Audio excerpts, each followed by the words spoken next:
সেজদায় তাজিমি সম্পর্কে দলিল ভিত্তিক আলোচনা। এখন আমরা যদি ডিকশনারি হতে অর্থটি গ্রহণ করি তাহলে সেজদার অর্থটি কি দাঁড়ায়? রুহিবল বাকির আল মঞ্জেদ নামক আরবি ডিকশনারির 457 পৃষ্ঠায় সেজদার অর্থ করা হয়েছে সম্মানার্থে মাথা নত করা, ইবাদতের জন্য কপাল ও নাককে জমিনের উপর রাখা। আল মেজবাহ নামক আরবি ডিকশনারিতে 361 পৃষ্ঠায় অর্থ করা হয়েছে কাকুতি মিনতি সহকারে মাথা নত করা। আল কামুস নামক আরবি ডিকশনারির 396 পৃষ্ঠায় অর্থ করা হয়েছে মাথা নত করা সম্মানার্থে এবং ইবাদতের জন্য। আমি যত রকম কথাই বলি না কেন, যত রকম যুক্তি ও দলিল দেখাই না কেন, মনের বিরুদ্ধে গেলে তা সহজে সবার গ্রহণ করে নিতে কষ্ট হয়। যতই বুঝায় না কেন এটা তাজিমি সেজদা এবং এটা ইবাদতের সেজদা, কিন্তু কিছু লোকে দুটোকে এক করে দেখে। ফরজ রোজা আর নফল রোজা মেনে নেবে, নামাজের বেলাতেও ফরজ সুন্নত এবং নফল মেনে নেবে, কিন্তু কোরআনের স্পষ্ট সেজদার বর্ণনা থাকা সত্ত্বেও এটা সেটা বলে, নানা রকম খোঁড়া যুক্তি দাঁড় করিয়ে তাজিমি সেজদাকে অস্বীকার করতে চাইবে। তবে কেন ইয়াকুব নবী তার নিজের ছেলে ইউসুফ নবীকে সেজদা করার কথাটি কোরআনে পেলাম? আমাদের মতো সাধারণ মানুষ তারা মোটেই নন, বরং আল্লাহর মনোনীত নবী হয়ে এক নবী অপর নবীকে সেজদা করলেন। তারপরও অবাক হওয়ার কথা হলো, পিতা নবী ইয়াকুব পুত্র নবী ইউসুফকে সেজদা করেছেন। কোরআনের এত বড় জলজ্জান্ত সত্য ঘটনাটিকে কিছু আলেমের কাছে পছন্দ হয় না বলে এটা সেটা বোঝাতে চেষ্টা করেন। ওহাবি ফেরকার শ্রদ্ধেয় আলেমেরা সূরা কাহাফের হযরত খিজিরকে সহ্য করতে পারেন না, কারণ সহ্য করতে গেলেই আধ্যাত্মবাদকে মেনে নিতে হয়, এবং একজন ওলি কি করে হযরত মুসার মতো নবীর শিক্ষক হতে পারেন, এবং শিক্ষকের পাঠ পদ্ধতির কিছুই বুঝতে না পারার দরুন খিজির মুসা নবীকে বিদায় করে দিলেন। কোরআনের এরকম অনেক বিষয় আছে যা মনের মতো না হবার দরুন এটা সেটা বলে পাঠকদেরকে বুঝাতে চেষ্টা করেন। এতে কিছু পাঠক মেনে নেন, কিছু মেনে নিতে পারেন না। সেরকম এই সেজদায়ে তাজিমির বিষয়টি নিয়ে অনেক মতবিরোধ আছে। আমি সেজন্যই সবচেয়ে বিশ্ববিখ্যাত আলেম ও মুফতিরা সেজদায়ে তাজিমির বিষয়ে কি বলেছেন তাই তুলে ধরছি। ওয়াকাল ফি তাফসিরে ফতহুল আজিজ এর 248 পৃষ্ঠায় সাব্বুরাতুন জুন্দা ইবনে আমর 62,000 কাস আজ ইত্তেবায়ে খুদ দারা ওয়াকতে মুশাররফ বা ইসলাম শুদ ওয়া বার কদম হযরত সালেহ আলাইহিস সালাম উফতাদ ওয়া আফু জুরাইম খুদ দরখাস্ত নমুদ। ফতহুল আজিজ নামক বিখ্যাত তাফসিরে 248 পৃষ্ঠায় বলা হয়েছে, জনুদা ইবনে আমর 6,000 অনুসারী সহ সেই সময় স্বেচ্ছা ইসলাম কবুল করে হযরত সালেহের পায়ের উপর সেজদা করেন এবং নিজেদের অপরাধ মাফ করার আবেদন করেন। ওয়াকাল ফি জওয়াহিরুল গায়ি আল কনজুস সানি মিরসাদুল ইবাদত কে মালাইকারা সেজদায়ে আদম ফরমুদানদ শবব আবুদ কে হক তালা আদমরা বনুর জত মুতাজাল্লি করদ ওয়া সেজদা বহাকিকতে আদমরা নবুদ নূর ইজ্জত ওয়া সিফত হক তালাবুদ। জওয়াহিরুল গায়ি আল কনজুসানি নামক বইটিতে মিরসাদুল ইবাদ কিতাবের বরাত দিয়ে বলা হয়েছে যে আদমকে সেজদা করার জন্য ফেরেশতাদেরকে যে হুকুম দেওয়া হয়েছিল তার কারণ ছিল এই, আল্লাহ তাআলা আদমকে তার জাতি নূরের দ্বারা ভরপুর করেছিলেন এবং সেই সেজদা প্রকৃতপক্ষে আদমের জন্য ছিল না, বরং আল্লাহ তাআলার জাতি ও সিফাতি নূরের জন্যই ছিল। ওয়াকাল ফি ফুতুহায়ে কাজী খান 4th খণ্ডের 338 পৃষ্ঠায় আসলুহু আই আসলে মুজুদিত তাহিয়াতে আমরুল মালাইকাতে বসুজুদ আদম ওয়াল সুজুদে ইখওয়াতে ইউসুফ আলাইহিস সালাম লাহু। এবং ফতুয়ায়ে কাজী খানের ৪র্থ খণ্ডের ৩৭৮ পৃষ্ঠায় উল্লেখ আছে, প্রকৃতপক্ষে আদমকে সেজদায় তাজিমি করার জন্যই ফেরেশতাদের হুকুম করা হয়েছে এবং ইউসুফের ভাইদের সেজদাও তারই সম্মানার্থে ছিল। وقال الشيخ عبد الحق دهلوی فی اشعاط اللمات شهر مشکت جلد اول ایزا قسم درست اج سجدہ کہ آرا سجدائے تاہی گویان و رخصت درا درباج رویت فقیہ عمودست। এবং শেখ আব্দুল হক দেহলভি আশআতুল লুমাত নামক মিশকাত শরীফের সারায় প্রথম খণ্ডে বলেছেন, এখানে সেজদার একটি প্রকার রয়েছে যাকে তাজিমি সেজদা বলা হয় এবং ফিকাবিদদের অধিকাংশ বর্ণনায় এর অনুমোদন রয়েছে। কালা ফিল ফতুহায়ে আলমগীরি, পঞ্চম খণ্ডে ৩৭৮ পৃষ্ঠা, লবাসা বেতাকবিলে কবরে ওয়ালিদাইহে ওয়া ওয়াজাল ওয়ারদু ফুল ওয়ারবিয়া হিনা আলাল কুবুরে হুসনুন খাজা ফিল গারায়েব। ফতুয়ায়ে আলমগীরের পঞ্চম খণ্ডের ৩৭৮ পৃষ্ঠায় বলা হয়েছে যে মা বাবার কবরে চুম্বন করাতে কোনো প্রকার দোষ নেই এবং কবরগুলোর উপর বিশেষ সময়ে ফুল ও সুগন্ধি রাখা উত্তম।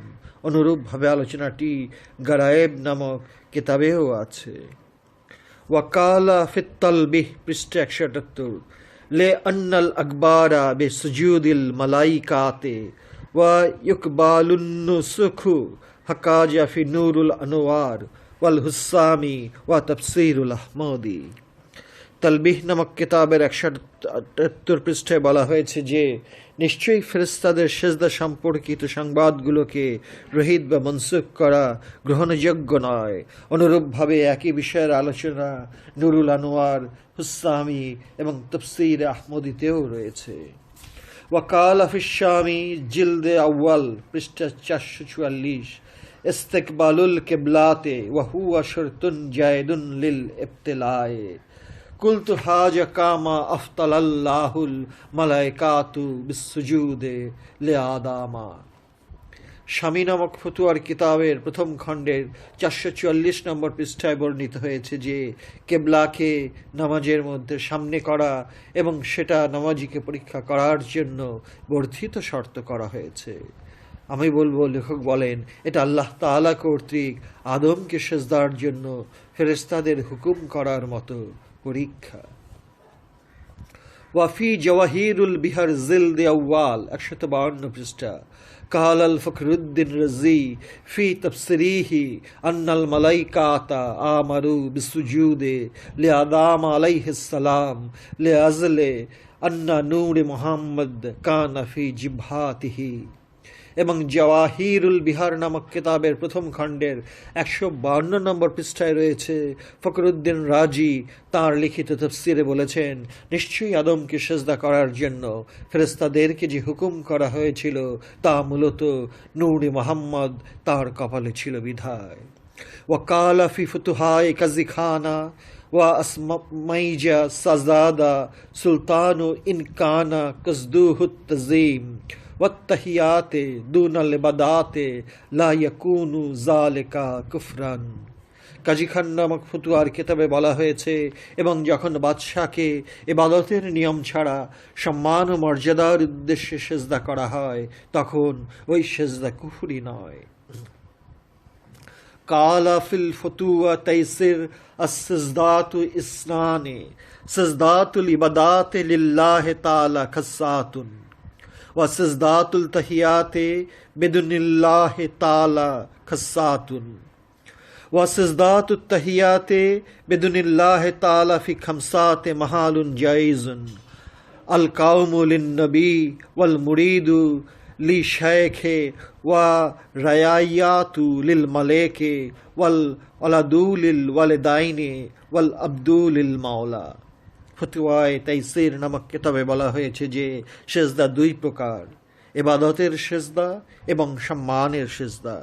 ইবাদতের সেজদা আল্লাহ তাআলার জন্য নির্দিষ্ট এবং সম্মানের সেজদা আল্লাহ তাআলা ছাড়া 5 স্থানে জায়েজ।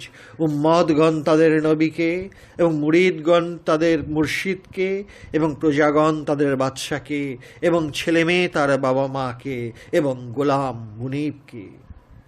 আমরা এখানে পরম শ্রদ্ধেয় ইসলামের বিখ্যাত গবেষকদের কথাগুলো তাদের মূল ভাষা আরবি এবং ফার্সিতে হুবহু তুলে ধরলাম। তারপর বাংলা ভাষায় সরল অনুবাদ করে দিলাম, যাতে শ্রদ্ধেয় পাঠক ভাইয়েরা অতি সহজে এবং পরিষ্কার বুঝতে পারেন। এখানে আমরা দেখতে পাই যে বিখ্যাত কোরআনের তাফসীর ফতুহুল আজিজ একটি বিশেষ ঘটনাকে অতি সুন্দরভাবে তুলে ধরেছেন। তিনি লিখেছেন যে হযরত সালেহ নবীর আমলে জুন্দা ইবনে আমর নামক একজন লোক তার 6000 অনুসারীকে নিয়ে ইসলাম ধর্মের আদর্শে অভিভূত হয়ে ইসলাম ধর্ম কবুল করে নিলেন। তারপরের ঘটনাটিতে আমরা দেখতে পাই যে জুন্দা ইবনে আমর এবং তার 6000 অনুসারীরা নবী হযরত সালেহের পায়ের উপর সেজদা করলেন। আমরা এই পায়ের উপর সেজদা করাটাকে তাজিমি সেজদা বলে জানি, এবং এরকম সেজদা করা যে কেবল সম্মানার্থে তথা তাজিমের জন্য করা হয়েছে এটা সবাই এক বাক্যে মেনে নিয়েছে। এই সেজদাটিকে ইবাদতের সেজদা কখনোই বলা যাবে না, কারণ ইবাদতের সেজদা একমাত্র আল্লাহর জন্য। এখন কেউ যদি এরকম সেজদাকে ইবাদতের সেজদা মনে করতে চান তাহলে ভুল হবে, কারণ ইবাদতের সেজদায় কিছু শর্ত অবশ্য পালনীয়, যেমন শরীর পাক, অজু, কেবলামুখী হয়ে আল্লাহর ইবাদতের নিয়তে দাঁড়ানো, সূরা ফাতিহা এবং কোরআনের কিছু অংশ পাঠ, রুকু, সেজদা এবং সেজদার মধ্যে কমপক্ষে 3 বার সুবহান রাব্বিল আলা পড়ার পর যে সেজদা করা হয় সেই সেজদাটি হলো ইবাদতের সেজদা, যা কেবল আল্লাহর জন্যই। কিন্তু এখানে নবী হযরত সালেহকে মেনে নিয়ে জুন্দা ইবনে আমর এবং তার 6000 অনুসারীরা নবীজির পায়ের উপর যে সেজদা করলেন তা নিছক তাজিমি সেজদা। এই তাজিমি সেজদা করার সময় তাফসীরে ফুতুহুল আজিজে ইবাদতের সেজদা করার একটি শর্ত উল্লেখ করেননি, কারণ এই বিখ্যাত তাফসীর কারক ভালো করেই জানেন যে এরকম সেজদা কেবলই সেজদায় তাজিমি, এবং এটাও ভালো জানেন যে ইবাদতের সেজদা কেবলমাত্র আল্লাহর জন্য। যিনি এত বড় বিশাল কোরআনের তাফসীর লিখেছেন তিনি এই অতি সামান্য বিষয়টি ভালো করেই জানেন। জওয়াহিরুল গায়ি আল কঞ্জুস সানি নামক বইটিতে ইসলামের গবেষক মীর সাদুল ইবাদ নামক কিতাবের নাম উল্লেখ করে অতি মূল্যবান কথাগুলো বলেছেন। তিনি বলেছেন যে আদমের ভিতর আল্লাহর জাতি নূরে ভরপুর ছিল বলেই আল্লাহ ফেরেশতাদের সেজদা দেবার হুকুম করেছিলেন এবং ফেরেশতারা সবাই সেজদা করেছিলেন। কিন্তু শয়তান কেবল মাটির তৈরি বলে আদমকে মনে করেছিল, তাই সেজদা দিতে অস্বীকার করেছিল। হাদিসে আছে আদমকে আল্লাহ তাঁর নিজের সূরতে তৈরি করেছেন, তাই এখানে লেখক স্পষ্ট ভাষায় বলেছেন এই সেজদা আদমের জন্য ছিল না। যেহেতু আল্লাহর জাতি নূর এবং সিফাতে নূর আদমের মধ্যে ছিল, তাই সেজদা করার হুকুমটি দেওয়া হয়েছিল। যেমন মক্কায় অবস্থিত কাবা ঘরটিকে হাজিরা সেজদা করেন না, যদিও খালি চোখে সবাই দেখতে পায় যে কাবা ঘরটিকেই সেজদা করছে। হাজিরা বিশ্বাস করেন যে এই কাবা ঘরে আল্লাহ আছেন, তাই কাবাকে সেজদা করেন। হাজিরা এটাও জানেন যে আল্লাহ সবখানেই আছেন, কিন্তু কাবা ঘরে আল্লাহ তার জাতি নূর সিফাতি নূর নিয়ে অবস্থান করছেন বলে বিশ্বাস করেন। ফতুয়ায়ে কাজী খান এমন বিখ্যাত একটি কিতাব যার নাম ইসলাম গবেষকদের প্রায় সবাই জানেন। সেই ফতুয়ায়ে কাজী খান নামক কিতাবে একদম সাদামাটা ভাষায় পরিষ্কার করে বলে দিয়েছেন যে আদমকে সেজদা করার যে হুকুম আল্লাহ ফেরেশতাদের দিয়েছিলেন সেই সেজদাটি ছিল নিছক তাজিমি সেজদা, এবং এটা যে তাজিমি সেজদাই ছিল তার দলিল রূপে তিনি কোরআনের 12 নম্বর সূরা ইউসুফের 100 নম্বর আয়াতটিকে হাজির করে প্রমাণ করতে চেয়েছেন। কারণ কোরআন স্পষ্ট ভাষায় বলেছে ওয়া রাফা বাওয়াইহে আলাল আরশে ওয়া খাররু লাহু সুজদান। হুবহু অনুবাদটি হলো, এবং তিনি বাবা মাকে আরশের উপরে উঠাইলেন, এবং তাহারা বাবা মা এবং 11 ভাই তার জন্য সেজদায় লুটাইয়া পড়িলেন। অবশ্য ফুতুহায়ে কাজী খানের লেখক হজরত ইউসুফের বাবা এবং মায়ের কথাটি উল্লেখ না করে ভাইদের সেজদা করার কথাটি তুলে ধরেছেন। এই জন্যই কোরআনের আয়াতটির আরবি উচ্চারণ সহ একদম হুবহু অনুবাদ করে পাঠক ভাইদের কাছে তুলে ধরলাম। আবার বিখ্যাত ইসলাম গবেষক আব্দুল হক দেহলভি সেজদার যে প্রকার ভেদ আছে তা একদম খোলাসা করে বলেছেন। সেজদায় তাজিমিকে তিনি একটি প্রকার বলে ঘোষণা করেছেন, এবং সেই সঙ্গে এই কথাটিও বলে দিয়েছেন যে বেশিরভাগ ফিকাবিদেরা এই সেজদায় তাজিমিকে মনে প্রাণে মেনে নিয়েছেন। আবার ফতুয়ায়ে আলমগীরিতে বলা হয়েছে, বাবা মায়ের কবরে চুমা খাবার মধ্যে কোনো দোষের বিষয় নেই। কেবল চুমো দেবার কথাটি বলেই তিনি শেষ না করে আরও একটু এগিয়ে বলেছেন যে কবরগুলোর উপর ফুল দেওয়া এবং সুগন্ধি ছড়িয়ে দেওয়া আরও ভালো। আবার তিনি গারায়েব নামক কিতাবেও এরকম কথা বলার দলিলটি তুলে ধরেছেন। অবশ্য শ্রদ্ধেয় ওয়াহাবি ভাইয়েরা এরকম কোনো দলিলই মেনে নিতে চাইবেন না। ওয়াহাবিরা ইসলামের একদম হালকা কথাগুলোর উপর বিশেষ গুরুত্ব দেওয়ার কারণেই এরকমটি হয়েছে। এতে আমরা দোষ দিতে না চাইলেও চরম পর্যায়ের দর্শনের ভিত্তিতে বলবো যে তাদের সে দোষ জন্মের পূর্বেই লেখা ছিল। কারণ কোরআনের হুবহু অনুবাদ করাটি যে কত কঠিন এবং কষ্টকর বিষয় তা যারা করতে গিয়েছেন তারা হাড়ে হাড়ে টের পান। আবার তালবিহ নামক কিতাবে আরও একটি এগিয়ে গিয়ে বলছে যে নাসেক এবং মনসুখের মধ্যে সেজদায় তাজিমির ঘটনাটিকে এনে রহিত করতে কেউ পারেননি, এবং এই বিশেষ বিষয়টি যে কোনো প্রকারেই রহিত করা যায় না সেই কথাটি কেবল তিনি একা বলেননি, বরং নুরুল আনোয়ার হুসামি এবং মোল্লা জিউন রচিত তফসির আহমদীতেও স্পষ্ট করে বলা হয়েছে। স্বামী নামক বিখ্যাত কিতাবে খুবই সুন্দর ভাষায় বলেছেন যে নামাজিকে নামাজ আদায়ের সময় কেবলাকে সামনে করে রাখার শর্ত আছে, এবং এই শর্তটিকে তিনি বর্ধিত শর্ত বলে উল্লেখ করে এই বলে বুঝিয়েছেন যে এই সেজদা আদমকে সেজদার করার জন্য ফেরেশতাদের যে হুকুম করা হয়েছিল সেরকম একটি পরীক্ষা। বর্তমান পৃথিবীতে যতগুলো কোরআনের তফসির আমরা পাই তার মধ্যে ইমাম ফখরুদ্দিন রাজির তফসিরটি আয়তনের দিক দিয়ে সবচেয়ে বড়, এবং খণ্ডের দিক দিয়ে বিচার করলে শিয়া ফিরকার শ্রদ্ধেয় আল্লামা তাবাতাবাইরটি 40 খণ্ডে রচিত। মুসলিম সমাজ হারিয়ে ফেলেছে 100 খণ্ডে রচিত ইমাম গাজ্জালির কোরআনের তফসিরটি, এবং হাজি এমদাদুল্লাহ মুহাজির মক্কির বিশাল আয়তনের তফসিরটি। সম্ভবত ফেরকাবাজির দরুন মুসলিম সমাজ অনেক মূল্যবান রচনা হারিয়ে ফেলেছে। সৌদি আরবের শ্রদ্ধেয় ওয়াহাবি ভাইয়েরা সুফিবাদ বিশ্বাস করেন না বলে ফার্সি ভাষাটিকে মাদ্রাসা হতে বাদ দেবার পরিকল্পনাটি বাস্তবে পরিণত করতে পেরেছেন। কারণ সুফিবাদ দাঁড়িয়ে আছে ফার্সি ভাষার উপর। এখন কোনো মাদ্রাসায় আর ফার্সি ভাষায় রচিত সুফিবাদের বইগুলো পড়ানো হয় না। একমাত্র ইরানেই ফার্সি ভাষা চালু আছে, কারণ ফার্সি তাদের মাতৃভাষা।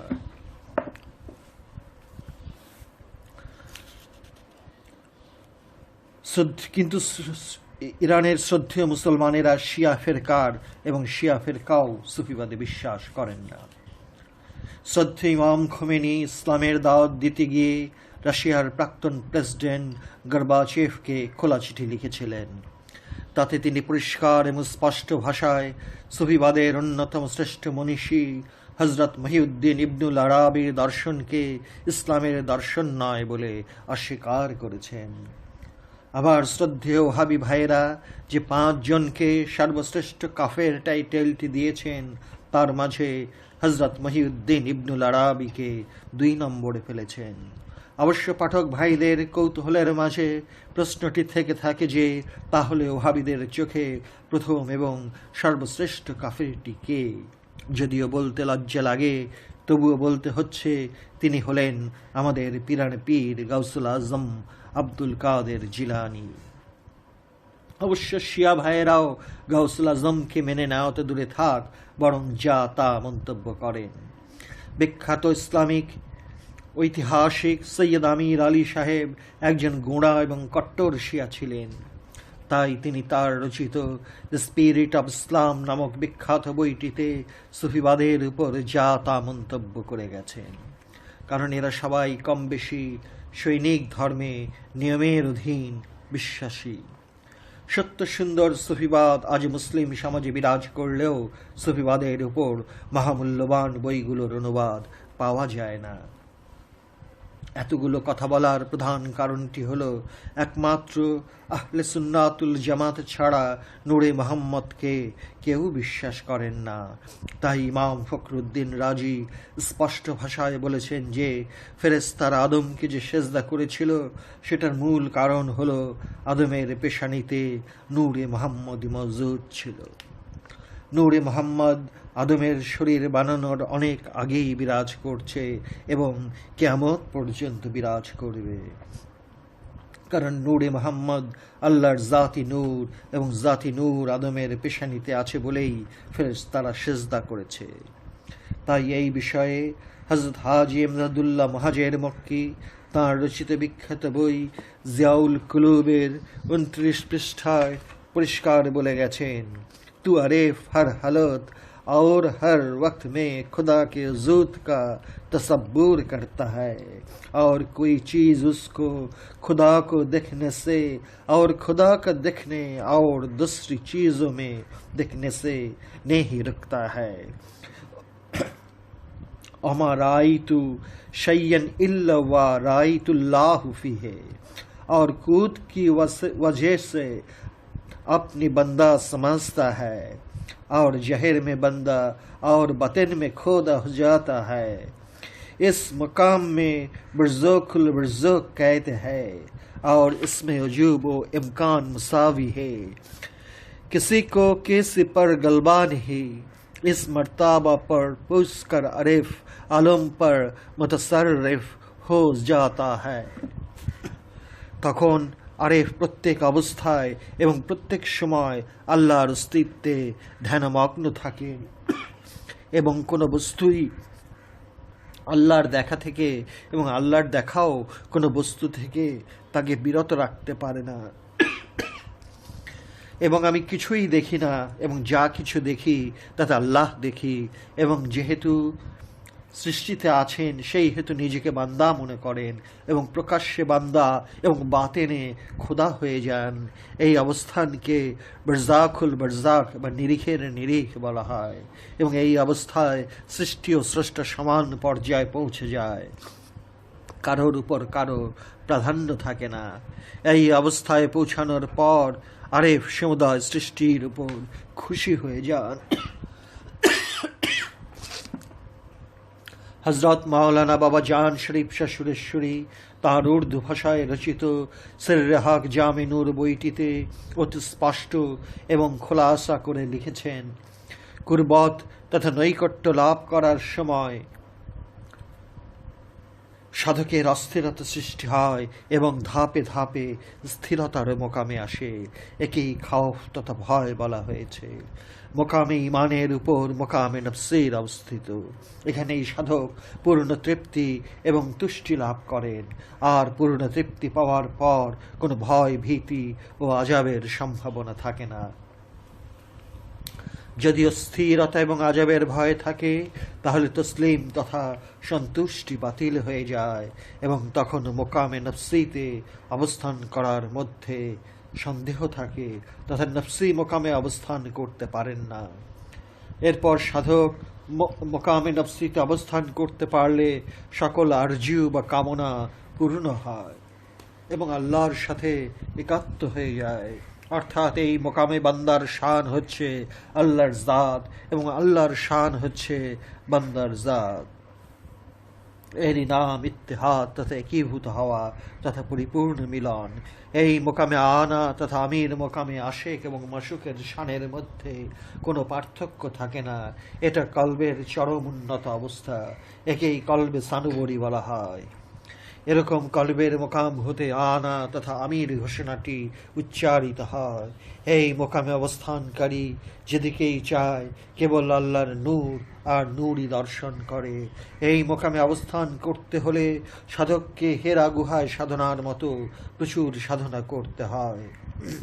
তেমনি মোর্শেদের দয়ারও প্রয়োজন হয়। কেবল মোর্শেদের দয়ার প্রয়োজন বললে কমই বলা হবে, বরং মোর্শেদের প্রভাবের উপর সম্পূর্ণ নির্ভর করতে হয় তথা মোর্শেদের মাঝে ধ্যানে ডুবে থাকতে হয়। মোর্শেদের ধ্যানে সবসময় না থেকে সাধনায় কেমন করে ফল পেতে চাও, কেতাব পাঠ করে এবং যুক্তিতর্কের মাধ্যমে কিছুই হাসিল হয় না। তাজালুল ইয়াকিন নামক সুফিবাদের উপর ভিত্তি করে রচিত বইতে বিশ্ববিখ্যাত ওলি হজরত মহিউদ্দিন ইবনুল আরাবি মহানবীর শান ও মানের যে বর্ণনা দিয়েছেন তা পড়লে অবাক হতে হয়। আল্লাহ যে মহানবীকে কতখানি ভালোবাসেন এবং এই ভালোবাসার বর্ণনাটি এক অপূর্ব আরবি ভাষার ছন্দে তিনি শৈলীতে রচনা করে সবাইকে চমকিয়ে দিয়েছেন। তিনি লিখেছেন, আন্তা নূরুন নুরি, অনুবাদ, তোমার নূর আমারই নূর, ওয়া সিররু সিররি, এবং তোমার রহস্য আমারই রহস্য, ওয়া কাঞ্জু হেদায়েতি, এবং তুমি আমার হেদায়েতের ভাণ্ডার, ওয়া খাজানু মারিফতি, এবং তুমি আমার মারিফতের ভাণ্ডার। জালতু ফাদালাকা মুলকি মিনাল আরশে ইলা মুতাতাসসারা কুল্লুহুম ইয়াতুলুবুনা রাজাই। আমি আমার সৃষ্টি থেকে তোমার প্রতি যে অনুগ্রহ নির্দিষ্ট করেছি তা আরস হতে তথা সারা পর্যন্ত তার প্রত্যেকেই আমার সন্তুষ্টি কামনা করে। ওয়ানা আতলুবু রাযাকা ইয়া হাবিবি ইয়া মুহাম্মদ ইয়া মুস্তাফা, এবং আমি আল্লাহ কামনা করি তোমার সন্তুষ্টি, হে আমার হাবিব, হে মুহাম্মদ, হে মুস্তাফা। এরপরও কি শ্রদ্ধেয় পাঠক ভাইদের সেজদায় তাজিমের উপর আরও ব্যাখ্যা আরও দলিল দেবার প্রয়োজন আছে বলে মনে করেন? আমি লিখে গেলাম, কিন্তু গ্রহণ করার এবং বর্জন করাটি সম্পূর্ণরূপে নির্ভর করে যার যার তকদিরের উপর। কারণ কেবল প্রত্যেকের বেলায় নয়, বরং বিশ্ব চরাচরের যা কিছু সৃষ্টি করা হয়েছে সেই সব সৃষ্টি করার আগেই তকদির দিয়ে সৃষ্টি করা হয়েছে। সুতরাং তকদিরে লেখা থাকলে মেনে নেবেন, আর না থাকলে মানবেন না। সুতরাং চরম পর্যায়ে চরম দর্শনের দুয়ারে গালমন্দ করার অবকাশ থাকে না। আমাদের বিষয়টি সেজদায় তাজিমের বিস্তারিত ব্যাখ্যা করা। হয়তো কিছুটা ব্যাখ্যা আমরা দিতে পেরেছি। যেহেতু সেজদার বিষয়টির সঙ্গে ইবলিশ জড়িত, সেহেতু ইবলিসের উপর কিছু লিখতে হলো, আর ইবলিসের সঙ্গে শয়তান, মরদুদ এবং খান্নাস জড়িত, তাই এই বিষয়টির উপর কিছুটা ধারণা দিতে চেষ্টা করেছি। আসলে কোরআন সেজদা বলেছে, একটি স্থানেও সেজদার সঙ্গে তাজিমি তথা সম্মানের কথাটি বলা হয়নি, কারণ সেজদা করাটি মোটেই সাধারণ কথা নয়। যদিও সেজদার দুটো দিক আছে, একটি বাহির, অপরটি ভেতর। বাহিরের সেজদা যে কেউ ইচ্ছা করলেই দিতে পারে, কিন্তু ভিতরের সেজদাটি দেওয়া বিরাট একটি সাধনার বিষয়। শরীয়তের দৃষ্টিতে কয়টি নির্দিষ্ট নিয়ম মেনে সেজদা করতে হয়, এবং এরকম সেজদা খুবই সোজা। কিন্তু ভেতরের সেজদাটি করা অনেক পরিশ্রম এবং অনুশীলনের বিষয়, কারণ সেজদা করা হলো সম্পূর্ণরূপে আল্লাহর নিকটে আত্মসমর্পণ। এই আত্মসমর্পণের কাজটি করতে পারলে মানুষের ভাগ্য খুলে যায়, কারণ মানুষ তখন আল্লাহর একান্ত গোপন রাজ্যের গোপন বিষয়গুলো জানতে পারে এবং আল্লাহর একান্ত প্রিয়জনে পরিণত হয়। মাথা নত করা তথা আনুষ্ঠানিক সেজদা করা সহজ, কিন্তু মনটাকে সেজদার মধ্যে আনা তথা আত্মসমর্পণের মধ্যে ডুবিয়ে দেওয়া খুবই কঠিন, এবং কঠিন সাধনার পথে ধাপে ধাপে এগিয়ে যেতে হবে। এজন্যই এক মহান উলিয়ে কামেল বলেছেন, জীবন দেওয়া যত সহজ, হৃদয় দেওয়া তার চেয়েও কঠিন। প্রথমে কথাটি শুনে অবাক হতাম, এখন বুঝতে পারি যে হৃদয় দেওয়া খুবই কঠিন কাজ। আত্মহত্যা করা সহজ, কিন্তু বেঁচে থেকে সব রকম দুঃখ কষ্ট সহ্য করে অগ্রসর হওয়া কঠিন। আত্মহত্যার মাঝে অহংকার থাকে, যে অহংকার ভয়ানকভাবে সত্তাটিকে নাড়িয়ে তোলে এবং ধৈর্যের সব রকম বাঁধনগুলো একটা একটা করে ছিঁড়ে যায়। সব কিছুর মধ্যে অন্ধকার দেখে, কারণ এই অন্ধকার দেখার মাঝে একটি অন্ধ অহংকার ঝড়ের বেগে সত্তাটিকে তোলপাড় করে তোলে। কিছুতেই মেনে নিতে চায় না আপন সত্তা জাহান্নামে যাবে, না কাফের হয়ে যে কোনো ভয়ানক শাস্তি পাবে সেদিকে বিন্দুমাত্র পরোয়া করে না আপন সত্তাটি। ইবলিস দৈহিকভাবে আত্মহত্যা করেনি, কিন্তু মনোজগতের বিষয়টি নিয়ে আল্লাহর সঙ্গে ঐক্যমত কিছুতেই পোষণ করতে পারল না। এটাই ইবলিসের সবচাইতে বড় বিপর্যয় এবং বেদনাদায়ক ট্র্যাজেডি। এই বিষয়টির গোপন রহস্য একটি সত্তা কিছুতেই বুঝতে পারবে না, যদি না আল্লাহর খাস রহমত সেই সত্তাটির উপর বর্ষিত হয়। পূর্বজন্মের কর্মফলের উপর তকদিরের স্থান নির্ধারণ করে দেওয়া হয়। এটাই আল্লাহর চিরন্তন আইন। এই আইন অমান্য করার বিধান রাখা হয়নি। মহানবী হতে শুরু করে যে কোনো স্থানে, যে কোনো দেশে আবির্ভাব হওয়া অবতারেরা ঠিক এই একটি কথাই বলেছেন। ভাষার বিভিন্নতা এবং বাক্যের গঠনশৈলী এক এক রকম হওয়াতে আমরা গোলক ধাঁধায় পড়ে যাই এবং সাহায্য না পেয়ে বোঝার উপর শাকের আঁটির মতো ধর্মীয় বিষয়ে সব জনতার দল আরও বিভ্রান্ত করে তোলে, অনেকটা এক অন্ধ আরেক অন্ধকে পথ দেখানোর মতো। গন্তব্যে যেতে পারে না, বরং দুজনেই গর্তে পড়ে জীবনটা দিতে হয়। সেজদায় তাজিমি হলো আনুগত্যের সেজদা, আর ইবাদতের সেজদাটি হলো আত্মসমর্পণের দিকে ধাবিত হবার সেজদা। দুটি সেজদারই দুটি দিক আছে। যেমন আনুগত্যের সেজদা করেও আনুগত্য প্রদর্শন হতে সহজেই সরে যেতে পারে, তেমনি ইবাদতের সেজদা করেও আত্মসমর্পণ হতে সহজেই সরে যেতে পারে।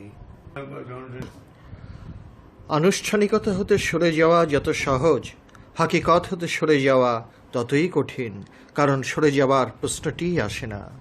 ইসলামের প্রায় প্রতিটি বিষয়ের দুটো দিক থাকে, একটি বাহির, অপরটি ভেতর। নবী ইউসুফকে তার বাবা নবী ইয়াকুব এবং ইউসুফ নবীর মাতা ও 11 জন বড় ভাইয়েরা যে সেজদায় লুটিয়ে পড়ল, সেই সেজদাটিতে আমরা সেজদার সঙ্গে তাজিমি শব্দটি যোগ করে দিই, যদিও কোরআন তাজিমি শব্দটি কোথাও ব্যবহার করেনি। নবী মুসাকে বেশ কয়েকবার জাদুকরেরা যে সেজদা করেছে এবং সেই সেজদা নবী মুসা গ্রহণ করেছেন, এবং মুসার মতো জাদ্রেল নবী এরকম সেজদাকে শিরক করছে বলে জাদুকরদেরকে সাবধান তথা মানা করেননি। নবী সালেহকেও সেজদা করা হয়েছিল, কিন্তু তিনি প্রতিবাদ করতে দূরে থাক, এমনকি শিরক করছে বলেননি, কারণ আদমকে সেজদা করার হুকুমটি যে আল্লাহ ফেরেশতাদের এবং ইবলীসকে করতে বলেছিলেন, সেই সেজদাটি যদি মূলত শিরক অথবা হারাম হতো, তাহলে আল্লাহ এরকম হুকুম কখনোই দিতেন না, কারণ আল্লাহ কোনো প্রকার অন্যায় হুকুম দিতে পারেন না। কথায় বলে, শরীরের জোরে গুন্ডা হওয়া যায়, গুরু হওয়া যায় না। একটি মাত্র হাদিস, তাও আবার একজনে বর্ণিত, সেই হাদিসটি দিয়ে কোরআনের যে যে স্থানে নবীদেরকে সেজদা দেওয়া হয়েছে সেগুলোকে হারাম করে দেওয়া হয়েছে। শ্রদ্ধেয় কিছু সংখ্যক আলেম একবার ভেবে দেখারও সামান্য প্রয়োজন অনুভব করলেন না যে একটি মাত্র হাদিস দিয়ে কোরআনের দলিল কোনো অবস্থাতেই বাদ দেওয়া যায় না। এটা প্রায় সকল গবেষকদের ঐক্যমতের শেষ সিদ্ধান্ত। এমন হাদিসও তো আছে যে মহানবীর কাছে শর্ত দিয়ে মুসলমান হতে চেয়েছিল। শব্দটি ছিল 2 ওয়াক্ত ফজর এবং মাগরিব নামাজ আদায় করবে, আর বাকি 3 ওয়াক্ত আদায় করবে না। মহানবী সেই শর্ত মেনে নিলে সেই লোকটি মুসলমান হন। এখন এই হাদিসটি তুলে ধরে কি নানা রকম কথা তুলে ধরা ঠিক হবে? আর একটি হাদিস তো প্রায় অনেকেরই জানা থাকার কথা। কোরবানির পশুটির গোস্ত নিকটাত্মীয় ও গরিবকে না দিয়ে যিনি পশু কোরবানি করবেন কেবল তিনি এবং তার পরিবার পরিজন নিয়ে খাবার অনুমতি চাইলেন, এবং এতে কোরবানি হবে কি না মহানবীর কাছে জানতে চাইলে মহানবী খুব হাসলেন এবং বললেন, যাও, এটাও তোমার জন্য কোরবানি হবে। সেজদা বলতে ডিকশনারি হতে যে মানেগুলো তথা অর্থগুলো পাই, কোরআনের বর্ণিত সেজদার অর্থটি কিন্তু আরও ব্যাপক, আরও গভীর, রহস্যময়, আরও প্রসারিত এবং বিস্তারিত। এজন্যই সেজদার অর্থটি আমরা কোরআন যেখানে যেভাবে বলা হয়েছে সেটাই সাধ্যমতো তুলে ধরতে চাই। তুলে ধরার আগে বলতে চাই যে আমরা কোরআনের প্রতিটি বাক্যকে সবাই আয়াত বলি, কিন্তু তখনই অবাক হই যখন দেখতে পাই যে কোরআন নিজেই কোরআনের বাক্যগুলোকে একটি স্থানেও আয়াত বলে না বুঝিয়ে নিদর্শন বলে উল্লেখ করা হয়েছে।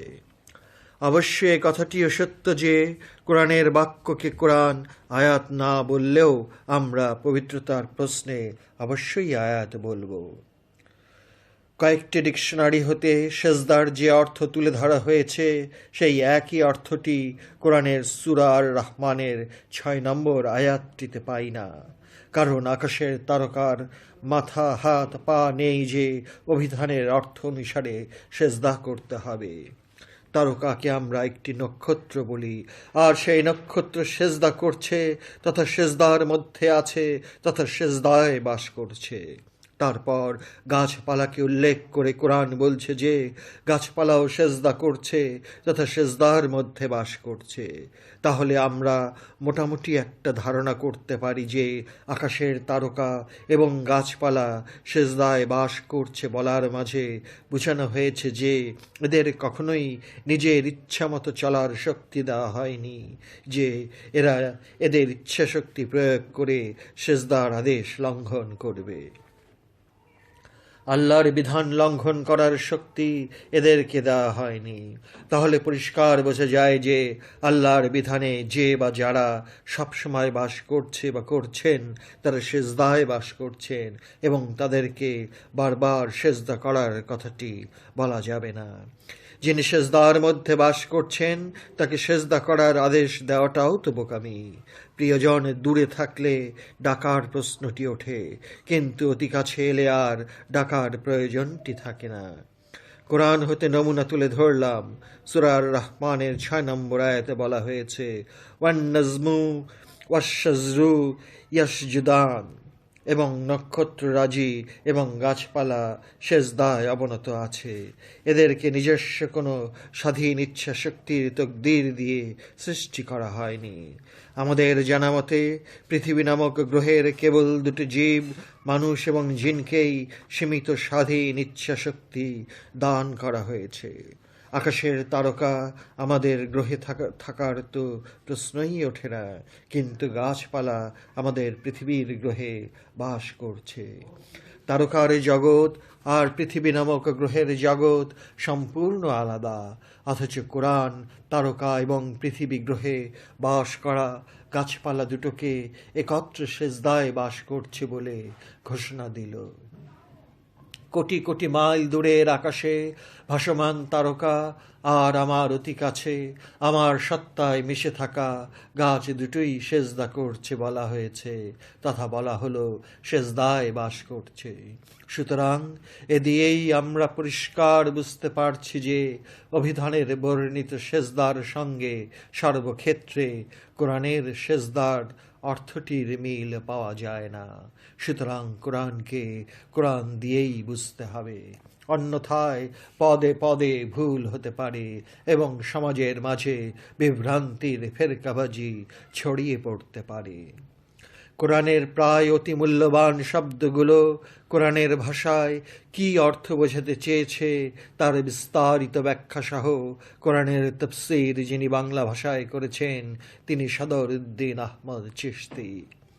কোরআনের 13 নম্বর সূরা রাদের 15 নম্বর আয়াতে বলা হয়েছে, ওয়ালিল্লাহি ইয়াসজুদু মান ফিস সামাওয়াতি ওয়াল আরদে তাওয়ান ওয়া কারহান ওয়াজলালহুম গুদুব্বে ওয়াল আসাল। এবং সেজদা আল্লাহরই জন্য আকাশ এবং পৃথিবীর মধ্যে যা কিছু আছে ইচ্ছায় এবং অনিচ্ছায়, এবং তাহাদের ছায়াগুলিও আলো ও অন্ধকারের সাথে। সূরা রাদের এই 15 নম্বর আয়াতটি আমাদের ভাবিয়ে তোলে। হালকা চিন্তায় ধরা যাবে না এবং বিষয়টি ধরা পড়ার কথাও নয়, কিন্তু গবেষণার চোখে তাকালেই সমস্ত চিন্তা চেতনায় একটা ঝাঁকুনি, একটা ধাক্কা খেতে হয়। কোরআনের যেখানেই সেজদার কথা রয়েছে সেটার একটা মোটামুটি ধারণা করা যায়, কিন্তু এই আয়াতে কারহান শব্দটির অর্থ হলো অনিচ্ছা, তথা ইচ্ছা না থাকলেও, তথা মন চাইছে না, তথা অসম্মত হওয়া, ইত্যাদি ইত্যাদি। ইংরেজি ভাষায় কারহান শব্দটির অর্থ আরবি অভিধানে এইভাবে পাই, যেমন আনউইলিংলি অনিচ্ছায়, রিল্যাক্ট্যান্টলি অনিচ্ছা ভরে, গ্রাজিংলি অসম্মত হওয়া, ফোর্সিবলি বাধ্য করা, আন্ডার ডিউরেস বিধিনিষেধের মধ্যে, বাই ফোর্স জোর করে। এখনো বলতে বাধ্য হচ্ছি কারহান তথা অনিচ্ছা শব্দটি তাদের বেলায় খাটে যারা ইচ্ছা এবং অনিচ্ছা শক্তির অধিকারী। আধুনিক বিজ্ঞানের যুগে পৃথিবী নামক অতি ক্ষুদ্র একটি গ্রহে বাস করা দুটো জীবের মধ্যেই এই অনিচ্ছা শব্দ দুটো খাটে। সেই জীব দুটোর একটি হলো মানুষ এবং অপরটি জিন। তাহলে প্রশ্ন ওঠে যে, মানুষ কি সীমিত স্বাধীন ইচ্ছা শক্তির অধিকারী হবার পরও অনিচ্ছায় সেজদা করছে? তাহলে জিনের বেলাতেও একই কথা খাটে। তাহলে ইবলিস আদমকে সেজদা করেনি বলার মাঝে কোরআনের গোপন রহস্যের কথাটি বুঝতে কষ্ট হচ্ছে, কারণ অনিচ্ছা নামক শক্তিটি কেবল মানুষ এবং জিনকেই আল্লাহ দিয়েছেন, এবং আমাদের জানা মতে আর কেউ অনিচ্ছা নামক শক্তিটির অধিকারী পায় না। কোরআন গবেষকদের কাছে এই বিষয়টির উপর ব্যাখ্যা চাইলাম, কারণ অনিচ্ছা শব্দটি থাকার দরুন সমস্ত চিন্তা চেতনায় একটা এলোমেলো ঝড় বইতে চায় এবং বিস্তারিত ব্যাখ্যার নিরপেক্ষতায় হোঁচট খেতে হয়, কারণ অনিচ্ছা শব্দটির মাঝে স্বাধীনতা লুকিয়ে আছে। এই স্বাধীনতা কোরআন হতে আসমান জমিনের কোনো সৃষ্টিকেই দেওয়া হয়নি। সুতরাং আসমান জমিনের কোনো সৃষ্টি ইচ্ছা তথা তাওয়ান এবং অনিচ্ছা তথা কারহান শক্তিটি আল্লাহ দান করেননি, একমাত্র মানুষ এবং জিন ছাড়া। ইবলিস জিন তাই ইচ্ছা শক্তি প্রয়োগ করে আদমকে সেজদা করল না। তাহলে অনিচ্ছা শব্দটির ব্যবহার কি স্থূল দৃষ্টিতে আত্মবিরোধী, নাকি এতেও কোনো বিরাট গোপন রহস্য লুকিয়ে আছে? কোরআনের 16 নম্বর সূরা নাহলের 48 এবং 49 নম্বর আয়াতে বলা হয়েছে, আওয়ালাম ইয়ারাও ইলা মা খানকাল্লাহু মিন শাইইন ইয়াতাফাইয়াউ জালালুহু আনিল ইয়ামিনে ওয়াশ শামাইল সুজ্জাদান লিল্লাহি ওয়াহুম দাখিরুনা। তাহারা কি দেখে না আল্লাহ যা কিছু সৃষ্টি করিয়াছেন তাহাদের দিকে, তাহাদের ছায়াগুলো ডান এবং বাম হইতে ঘুরিয়া যায় আল্লাহকে সেজদার জন্য, এবং তাহারা নিরহংকারী। ওয়ালিল্লাহি ইয়াসজুদু মা ফিস সামাওয়াতি ওয়া মা ফিল আরদি মিন কুরবাতিন ওয়া মালাইকাতু ওয়া হুম লা ইয়াস্তাকবিরুনা। 49 আয়াত। এবং সেজদা আল্লাহর জন্য আকাশ এবং পৃথিবীর মধ্যে যাহা কিছু আছে, জীবজন্তু এবং মালায়েকা হইতে, এবং তাহারা অহংকার করে না। এই আয়াত দুইটিতে যে সেজদার কথা বলা হয়েছে তাতে আমরা মানুষ এবং জিনকে পাই না। 49 নম্বর আয়াতের শেষে জীবজন্তু এবং মালায়েকা তথা ফেরেশতাদের কথা বলা হয়েছে এবং আরও বলা হয়েছে যে এরা অহংকার করে না। জীবজন্তু এবং ফেরেশতারা কেমন করে অহংকার করবে? এদের অহংকার করার শক্তিটি তো দান করা হয়নি। অহংকার করার শক্তিটি দেওয়া হয়নি, তাই অহংকার করার প্রশ্নই ওঠে না। যেমন ঢোড়া সাপের সামনে 1000টা বিন বাজালেও ফনা তুলবে না, কারণ ঢোড়া সাপের তকদিরে জন্মের পূর্বেই ফনা তোলার ক্ষমতাটি দেওয়া হয়নি। তাহলে এটাই স্পষ্ট প্রতীয়মান হচ্ছে যে মানুষ যখন নিজের অহংকারটি সম্পূর্ণরূপে আল্লাহর নিকট কোরবানি করতে পারে, তখনই আসল বা প্রকৃত সেজদাটি দিতে পারে। সুতরাং আমরা দেখতে পাই কোরআন মতে প্রকৃত সেজদার গুণগত মান মাত্র একটি, যদিও আনুষ্ঠানিক সেজদার প্রকারভেদ হতে পারে। তাছাড়া মানুষ যে অনুষ্ঠানের মাধ্যমে সেজদা দেয় এবং আরবি ডিকশনারি হতে সেজদার নিয়মটি পায়, সেই সেজদাটির কিন্তু তারকা, গাছপালা, জীবজন্তু এবং আলো ছায়ার সেজদার সঙ্গে মিল না থাকারই কথা। কারণ আমাদের মতো এদের হাত, পা, মাথা, মুন্ড ইত্যাদি নেই। যেমন আরবি ডিকশনারিতে নবী রসুলের যে অর্থ করা হয়েছে, কোরআনের বর্ণিত নবী এবং রসুলের বর্ণনার সাথে বিস্তর পার্থক্য পাই। কারণ কোরআনের অনেক স্থানে ফেরেশতাদেরকে রসুল বলা হয়েছে, কিন্তু ফেরেশতাদেরকে একবার নবী বলা হয়নি। কোরআনের যেখানে নবী শব্দটি ব্যবহার করা হয়েছে সেখানে পাই মানুষ, আর রসুল শব্দটি যেখানে ব্যবহার করা হয়েছে সেখানে মানুষ এবং ফেরেশতা উভয়কে পাই। এমনকি আরও অবাক হবেন যে সূরা ফাতিরের প্রথম আয়াতটিতে যে রসুল পাঠানোর কথাটি বলা হয়েছে, সেখানে কেবলমাত্র ফেরেশতাকে রসুল দেখতে পাই, মানুষের নাম গন্ধও নাই। সুতরাং কোরআনের নবী এবং রসুলের আয়াতগুলোকে একত্র করে গবেষণা করে দেখুন, দেখতে পাবেন ফেরেশতাকে রসুল বলা হয়েছে, কিন্তু নবী একবারও বলা হয়নি। সূরা হজের 75 নম্বর আয়াতে মানুষ এবং ফেরেশতাকে রসুল রূপে পাঠানোর কথা বলা হয়েছে, যেখানেই মানুষ এবং ফেরেশতা উভয়কে সম্বোধন করে বলা হয়েছে, সেখানেই অঙ্কের হিসাবের মতো রসুল শব্দটি পাবেন, নবী শব্দটি পাবেন না। আমি গবেষণা করে যা পেয়েছি তাই সরল মনে লিখলাম। তারপরে যদি গবেষণায় ভুল হয়ে থাকে তাহলে অবশ্যই মেনে নেব। সূরা বনী ইসরাঈলের 107 নম্বর আয়াতে বলা হয়েছে, কুল আমিনু বিহি আওলাতু মিন ইন্নাল্লাযীনা উতুল ইলমা মিন কাবলিহি ইযা ইউতলা আলাইহিম ইয়াখিরুনা লিল আসকানি সুজ্জাদান। বলুন, তোমরা তাহার সাথে ঈমান আনো অথবা ঈমান নাই আনো, নিশ্চয়ই যাহাদেরকে জ্ঞান দেওয়া হয়েছে সেই কোরআন আসার আগে, যখন উহা তাহাদের উপর তেলাওয়াত করা হয়, তখন তাহারা নতমুখী হইবার জন্য সেজদায় লুটাইয়া পড়ে। এই আয়াতে যে সেজদাটির কথা বলা হয়েছে, সেই সেজদাটির আগে কিন্তু একটি শর্ত আছে, আর সেই শর্তটি হলো, নিশ্চয়ই যাহাদেরকে জ্ঞান দেওয়া হয়েছে কেবলমাত্র তারাই কোরআন তেলাওয়াত করার সময় নতমুখী হওয়ার জন্য সেজদায় লুটিয়ে পড়ে। এখানে কিন্তু অন্য কোনো সাধারণ মানুষের কথা বলা হয়নি, কারণ সাধারণ মানুষের কোরআন তেলাওয়াতের আসল এবং মূল বিষয়টি বুঝবার মতো ক্ষমতা নেই, অথবা কোরআনের গভীর রহস্যপূর্ণ জ্ঞান অনুধাবন করার মতো সামর্থ্য নেই। তাই সাধারণের সামনে তেলাওয়াত করলে তারা নতমুখী হবার জন্য সেজদায় লুটিয়ে পড়ার প্রশ্নই ওঠে না। কথায় বলে, জ্ঞানী গুণবানের মূল্য বুঝে সাধারণ চিরদিনই সাধারণ থেকে যায়। যদি না জ্ঞানী হবার জন্য জ্ঞানীর কাছে গিয়ে জ্ঞান অর্জনের শিক্ষাটি গ্রহণ করে।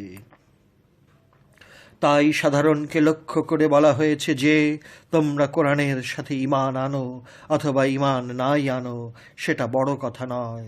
বরং বড় কথা হলো যাদেরকে জ্ঞান দেওয়া হয়েছে কেবল তারাই কোরআন তেলাওয়াত করার সঙ্গে সঙ্গে নতমুখী হয়ে সিজদায় লুটিয়ে পড়ে।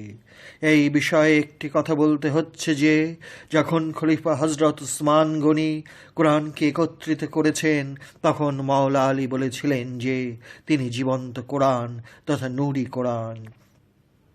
আর কাগজে কালি দিয়ে যে কোরআন সংগ্রহ করা হচ্ছে তা বোবা কোরআন। কোরআন যে আসলে নূরময় এই কথাটি বহু ওলিয়ে কামেলের রচনা হতে তুলে ধরা যায়। তবে আমাদের মতো সাধারণের জন্য অবশ্যই কাগজে লিখিত কোরআনের কথাগুলো সবচেয়ে বেশি প্রয়োজন, কারণ মানুষ একবারেই জ্ঞানী হতে পারে না। কেবল জ্ঞানী হবার পরেই কোরআন তেলাওয়াত করার সময় আদবের সাথে মাথা নত হয়ে সিজদায় লুটিয়ে পড়ে। জ্ঞানী না হলে বেয়াদবের মতো মাথা অহংকারে উদ্ধত থাকে এবং কোরআনের জ্ঞানে প্রবেশ করতে পারে না। তাই কোরআনের মর্যাদা অনুধাবন করা তখন কষ্টকর হয়। সূরা হজের 18 নম্বর আয়াতে বলা হয়েছে, আলাম তারা আন্নাল্লাহ ইয়াসজুদু লাহু মান ফিস সামাওয়াতি ওয়া মান ফিল আরদি ওয়াশ শামসু ওয়াল কামারু ওয়ান নুজুমু ওয়াল জিবালু ওয়াশ শাজারু ওয়াদ দাওয়াবু ওয়া কাসীরুম মিনান নাস। তোমরা কি দেখো না, নিশ্চয়ই আল্লাহ সেজদা তাহারই জন্য। আকাশের মধ্যে যাহা কিছু আছে এবং পৃথিবীর মধ্যে যাহা কিছু আছে এবং সূর্য এবং চন্দ্র এবং তারকারাজি এবং পাহাড় এবং গাছপালা এবং জীবজন্তু এবং মানুষদের হইতে অনেকেই।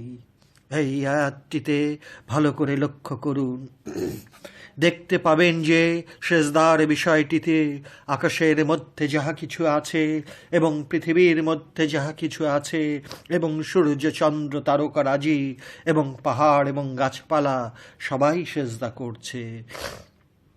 কিন্তু যেই মাত্র মানুষের কথাটি আসলো তখনই কোরআন বলছে কাসিরুম মিনান নাসে, তথা মানুষদের মধ্য হইতে অনেকেই।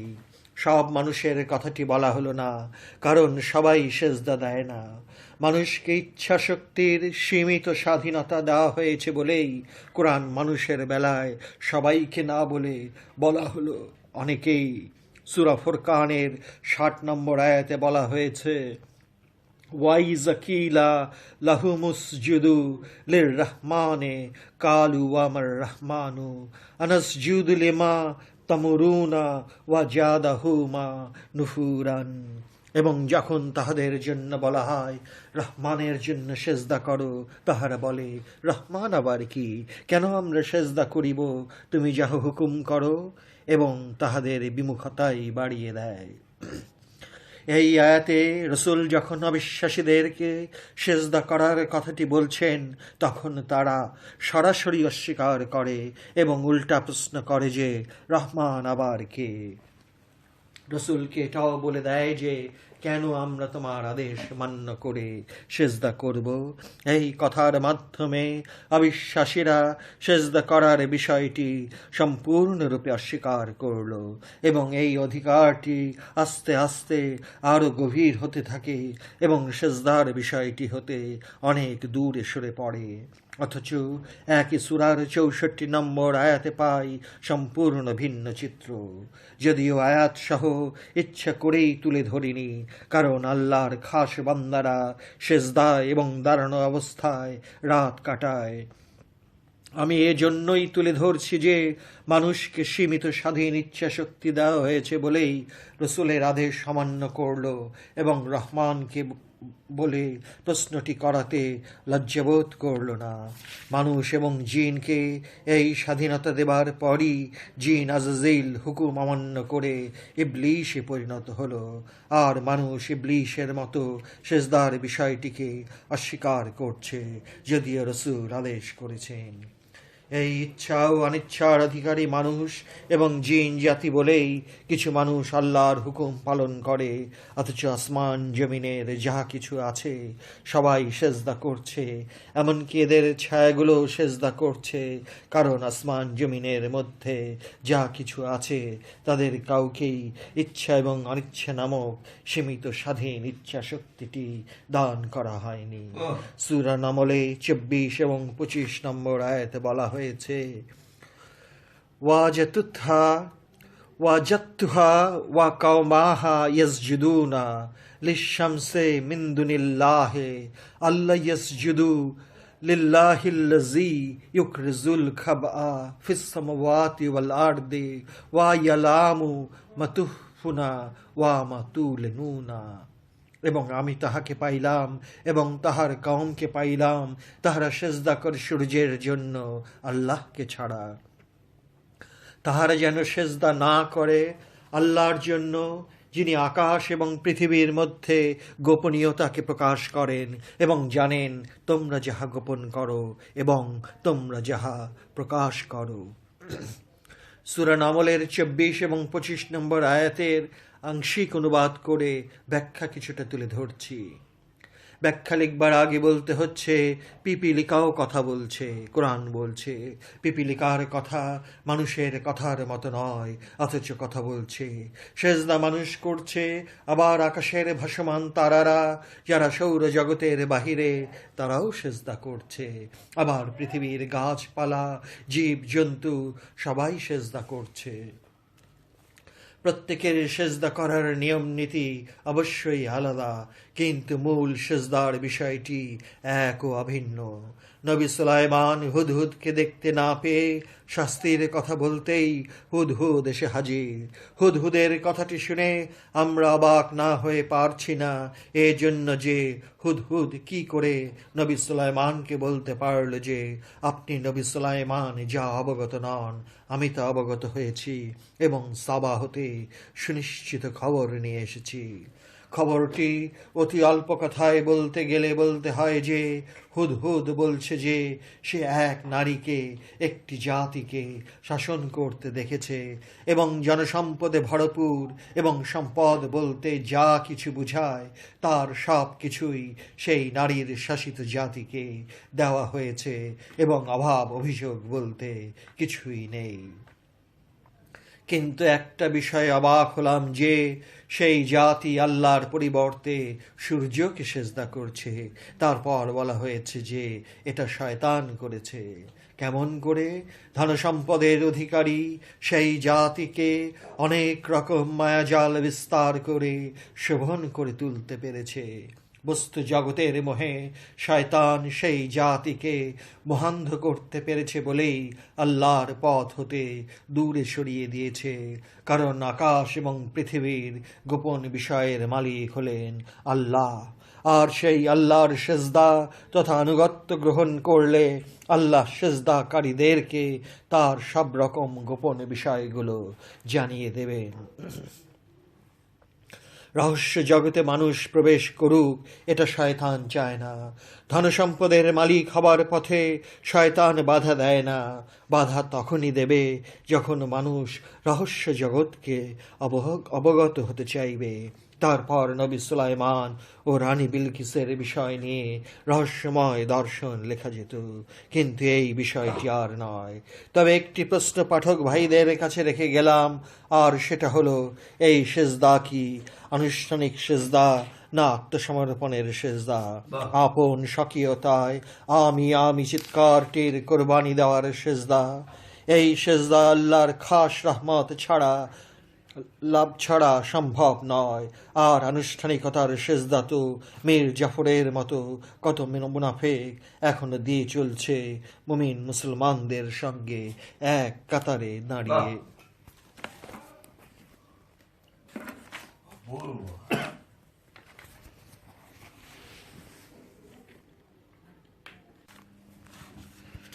সূরা সেজদার 15 নম্বর আয়াতে বলা হয়েছে, ইন্নামা ইউমিনু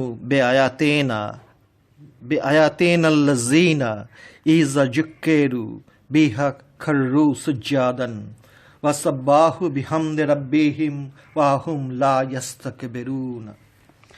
নিশ্চয়ই তাহারা আমাদের আয়াতের সাথে ঈমান আনে, যখন তাহারা জিকির করে তাহার সাথে সেজদায় লুটিয়ে পড়ে এবং তসবিহ করে তাহাদের রবের প্রশংসার সাথে, এবং তাহারা অহংকার করে না।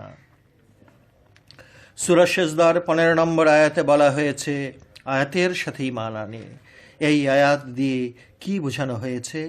ইহা কেবল কোরআনের বাক্য নয়, কারণ কোরআনের বাক্য পাঠ শুনলে সেজদায় কেউ লুটিয়ে পড়ে না। এটা একটি বাস্তব সত্য। কোরআন যে আয়াতের কথা বলছে এটা জীবন্ত আয়াত, তাই বাংলা ভাষায় এটাকে নিদর্শন বলা হয়। এই জীবন্ত আয়াত বলতে কি বোঝায়? আমার মনে হয় এটা আল্লাহর নূর দর্শন। যখন তারা জিকির করে, এই জিকির কি কেবলই স্মরণ না নূর দর্শনের সাধনায় যখন সংযোগ সাধন হয় এবং নূরের সঙ্গে যোগাযোগ হয়ে যায়, তখনই সেজদায় লুটিয়ে পড়ে। এই সেজদাটি কি আনুষ্ঠানিক সেজদা না নূর দর্শনমূলক আত্মসমর্পণের সেজদা?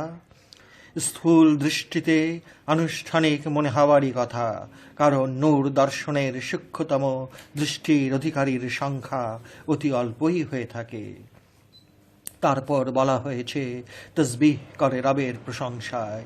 এই তসবিহ করাটা কি আনুষ্ঠানিক নাকি আমিত্বের আস্ফালনকে কোরবানি করার পরই? আনুষ্ঠানিকতা যতই মার্জিত এবং ভদ্র হোক না কেন, তাতে কিছু না কিছু অহংকার থেকে যায়। স্থূল দৃষ্টিতে ধরা পড়ার কথা নয়, কিন্তু যারা আল্লাহর নূর দর্শন করেছেন তারা এই বিষয়টি পরিষ্কার বুঝতে পারেন। স্থূল দৃষ্টিতে পরিষ্কার পানীয় জল, কিন্তু অণুবীক্ষণ যন্ত্রে চোখ দিয়ে সূক্ষ্ম দৃষ্টিতে পরিষ্কার বলে প্রমাণ পাওয়া যায় না। সামান্য কিছু না কিছু দোষ ধরা পড়ে। তাই আল্লাহর নূর দর্শনের পর তসবিহ করতে যারা পারে তাদের মাঝে আর অহংকারের জন্মদাতা আমিত্ব, সেই অহংকারটি বড় অথবা যত ছোটই হোক না কেন, থাকে না। কিন্তু কোরআন বলছে আয়াতের তথা নিদর্শনের উপর যখন আস্থা তথা ঈমান আনে, কেবল তখনই সেজদায় লুটিয়ে পড়ে। তারা মোটেই কোনো প্রকার অহংকার করে না বলেই অহংকার শব্দটির আগে লা শব্দটি ব্যবহার করা হয়েছে। দর্শনেই প্রশংসা করা যায়, অন্যথায় দায়িত্ব আপেক্ষিকতায় ভরপুর। সুতরাং অহংকারটি থাকলে সেজদা দেওয়া যায় না, অহংকারটি থাকলে তসবিহ করা যায় না, অহংকারটি থাকলে প্রশংসাও করা যায় না, অহংকারটি থাকলে সেজদায় লুটিয়ে পড়াও যায় না। কারণ মহানবী বলেছেন, যার মধ্যে এক সরিষা পরিমাণ অহংকার আছে সে বেহেশতে ঢুকতে পারে না। পাঠক ভাইদের অনেকেই এই বহুল প্রচলিত হাদিসটি অবগত আছেন বলে বিশ্বাস করতে চায়। স্থূল দৃষ্টির দর্শনে যারা কোরআন বুঝতে চায় তাদের কেউ অভিযোগ করতে চায় না, কারণ জন্মের পূর্বেই প্রতিটি জীব ও বস্তুর তকদির নির্ধারিত। সাগরের তিমি আর হাঙর এবং বনের হাতি আর বাঘের তকদির সম্পূর্ণ ভিন্ন আর সুনির্দিষ্ট। তাই অলিদের অলি খাজা মঈনুদ্দিন চিশতি নরধম ইয়াজিদকেও গালি না দিয়ে পাশ কেটে গেলেন। জ্ঞানী মানুষটি একটি জীবন্ত কলম, কালির কলমটি মৃত কলম। এই মৃত কলমটি দিয়ে জ্ঞানী মানুষটি ভাষার মাধ্যমে বুঝিয়ে দেয়। মৃত কলম গণ্ডমূর্খের হাতে আঁকা বাঁকা আঁচড়ি কাটবে, কিন্তু জ্ঞানের প্রকাশ ঘটবে না। তাই কলম দিয়ে জ্ঞান বিতরণের কথাটির আসল অর্থ হল জ্ঞানী মানুষ নামক কলম। ইঙ্গিতে বুঝাতে চাইলাম, কেউ বুঝতে পারবে, কেউ বুঝতে পারবে না। সূরা হামিম সেজদার 37 নম্বর আয়াতে বলা হয়েছে, ওয়া মিন আয়াতিল লাইলু ওয়ান নাহারু ওয়া শামসু ওয়া কামারা লা তাসজুদু লিশ-শামসি ওয়ালা লিল কামারি ওয়াসজুদু লিল্লাহিল্লাযী খালাকাহুন্না ইন কুনতুম ইয়াহু তাবুদুনা। এবং তাহার আয়াতগুলি হইতে রাত এবং দিন এবং সূর্য এবং চন্দ্র তোমরা সেজদা করিও না সূর্যের জন্য এবং করিও না চন্দ্রের জন্য, এবং তোমরা সেজদা করো আল্লাহর জন্য, যিনি ওইগুলিকে সৃষ্টি করিয়াছেন, যদি তোমরা হইয়া থাকো তাহারই ইবাদতকারী। সূরা হামিম সেজদার ৩৭ নম্বর আয়াতে বলা হয়েছে যে রাত দিন সূর্য এবং চন্দ্র এগুলো আল্লাহর আয়াত নয়, বরং আল্লাহর আয়াত হতেই আগত।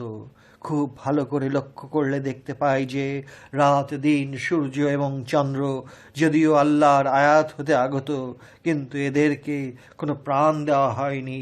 রূহ তথা আল্লাহর হুকুম দেওয়া তো অনেক পরের কথা। জীবজন্তুকে প্রাণ তথা নফস দেওয়া হয়েছে, কিন্তু স্বাধীনতা দেওয়া হয়নি। সুতরাং জীবজন্তু আল্লাহর দিনে তথা ইসলামে বাস করছে। ইচ্ছা এবং অনিচ্ছার অধিকারী হলেই আল্লাহর দিন হতে দূরে সরে পড়ার ক্ষমতা থাকে, কিন্তু জীবজন্তুর বেলায় প্রশ্নই ওঠে না। এখানে রাত দিন সূর্য এবং চন্দ্রের কথা বলা হয়েছে। এদের রূহ তো দূরে থাক, প্রাণটিও দেওয়া হয়নি। যেমন পাথর অথবা মাটির মূর্তির মতো হুবহু না হলেও এদের আনুগত্য করা তথা সেজদা করতে নিষেধ করা হয়েছে। বিশেষ করে সূর্য এবং চন্দ্রকে সেজদা করতে বারণ করা হয়েছে, কারণ অনেকেই সূর্য চন্দ্রকে স্রষ্টা মনে করে সেজদা করত, কিন্তু সূর্য চন্দ্র মোটেই আল্লাহ নয়, বরং আল্লাহরই প্রাণহীন সৃষ্টি। তাই বলা হয়েছে এই বলে যে তোমরা সেজদা করো আল্লাহর জন্য, যিনি ওইগুলোকে সৃষ্টি করেছেন। আরো স্পষ্ট করে বলা হয়েছে যে যারা আল্লাহর ইবাদত করেন তারা এই প্রাণহীন সূর্য চন্দ্রকে সেজদা করে না, বরং তারা ওইগুলোর স্রষ্টা আল্লাহকেই সেজদা করে থাকেন। সূরা ফাতিহার ২৯ নম্বর আয়াতে বলা হয়েছে, মুহাম্মাদুর রাসূলুল্লাহি ওয়াল্লাযীনা মাহ আশিদ্দাউ আলাল কুফফারি রুহামাউ বাইনাইন তারাহুম রুক্কান সুজ্জাদান ইয়াবতাগু ফাদলান মিনাল্লাহি ওয়া রিদওয়ানান সিমাহুম ফি উজুহিহিম মিন আসারিস সুজুদে জালিকা মাসালুহুম ফিত্তাতরাতে ওয়া মাসালুহুম ফিল ইনজিলে। মুহাম্মদ আল্লাহর রসূল এবং যাহারা তাহার সাথী তাহারা কাফেরদের উপর কঠোর, তাহারা নিজেদের মধ্যে খুবই দয়ালু। তুমি তাহাদেরকে দেখিবে রুকু সেজদা অবস্থায় তাহারা খোঁজ করেন আল্লাহ হইতে করুণা এবং সন্তুষ্টি। তুমি তাহাদের মুখমণ্ডলের মধ্যে দেখিবে নিশানা সেজদার চিহ্ন হইতে, ওইগুলির দৃষ্টান্ত তো তাওরাতের মধ্যে এবং সেইগুলির দৃষ্টান্ত তো ইনজিলের মধ্যে। সূরা ফাতিহার ২৯ নম্বর আয়াতটি গবেষণা করতে গিয়ে কতগুলো জটিল সিদ্ধান্ত বের হয়ে আসে। জটিল সিদ্ধান্ত এজন্যই বলছে যে কেউ যদি প্রশ্নের পর প্রশ্ন করে যায় তাহলে উত্তরটি যেন যতটুকু পারা যায় সঠিক দেবার নিয়ত থাকে। কারণ এবং যাহারা তাহার সাথী তাহারা কাফেরদের উপর কঠোর, নিজেদের মধ্যে খুবই দয়ালু। এই বাক্যটি দিয়ে মহানবীর সাথীদের কথা বলা হয়েছে। মহানবীর সাথীরা তখনই কাফেরদের উপর কঠোর হয়ে থাকে যখন তাদের উপর আক্রমণ করা হয়, যখন তাদেরকে নাজেহাল করার জন্য হীন চক্রান্ত করা হয়, এর আগে নয়। কারণ মহানবীর সাথীরা মুমিন, আর মুমিনেরা কখনো অকারণে কোনো কাফেরের উপর কঠোর হওয়ার প্রশ্নই ওঠে না। আবার বলা হয়েছে যে মহানবীর সাথীরা নিজেদের মধ্যে খুবই দয়ালু, এক মুমিন আরেক মুমিনের ভাই, সর্ববিষয়ে তারা নিজেদের মধ্যে সহানুভূতিশীল এবং খুব দয়ালু। এরকম কথা মহানবীর বহু বাণীতে পাই এবং অতি পরিচিত একটা বাণী। তাহলে মহানবীর সাথী হবার যোগ্যতাটি অনেক বেশি গভীর, কারণ মহানবীর যারা প্রকৃত সাথী তারা নিজেদের মধ্যে খুবই দয়ালু। এখন প্রশ্ন আসতে পারে, সব সাথীই কি প্রকৃত সাথী হবার যোগ্যতা অর্জন করতে পেরেছেন? কেউ যদি আমাকে এবং আপনাকে প্রশ্ন করেই বসে যে সব সাথীই যদি প্রকৃত সাথী হতো তাহলে নিজেদের মধ্যে খুবই দয়ালু কথাটা কি সর্বস্থানে সর্ববিষয়ে খাটে বা মানায়? যদি আমাকে এবং আপনাকে কেউ প্রশ্ন করে যে তাহলে জঙ্গে জামাল এবং জঙ্গে সিফফিনের বেদনাদায়ক যুদ্ধগুলো নিজেদের মধ্যে কি করে ঘটল, কোথায় তাদের মাঝে দয়ালুর চিত্রটি? অথচ কোরআন বলছে মহানবীর সাথীরা নিজেদের মধ্যে খুবই দয়ালু। তাহলে এই দুইটি বেদনাদায়ক এবং ভয়াবহ যুদ্ধ কি করে ঘটে গেল এবং মহানবীর অনেক সাহাবা শহীদ হলেন? তবে কি মহানবীর আধ্যাত্মিক নূর দর্শনের সাথীদের কথা কোরআন বলেছে? আবার প্রশ্ন আসে, যারা এই দুটি যুদ্ধ করেছেন তারা কি মহানবীর আধ্যাত্মিক নূর দর্শন করেননি? প্রশ্নগুলো জটিল এবং উত্তরটাও জটিল বলে মনে হয়।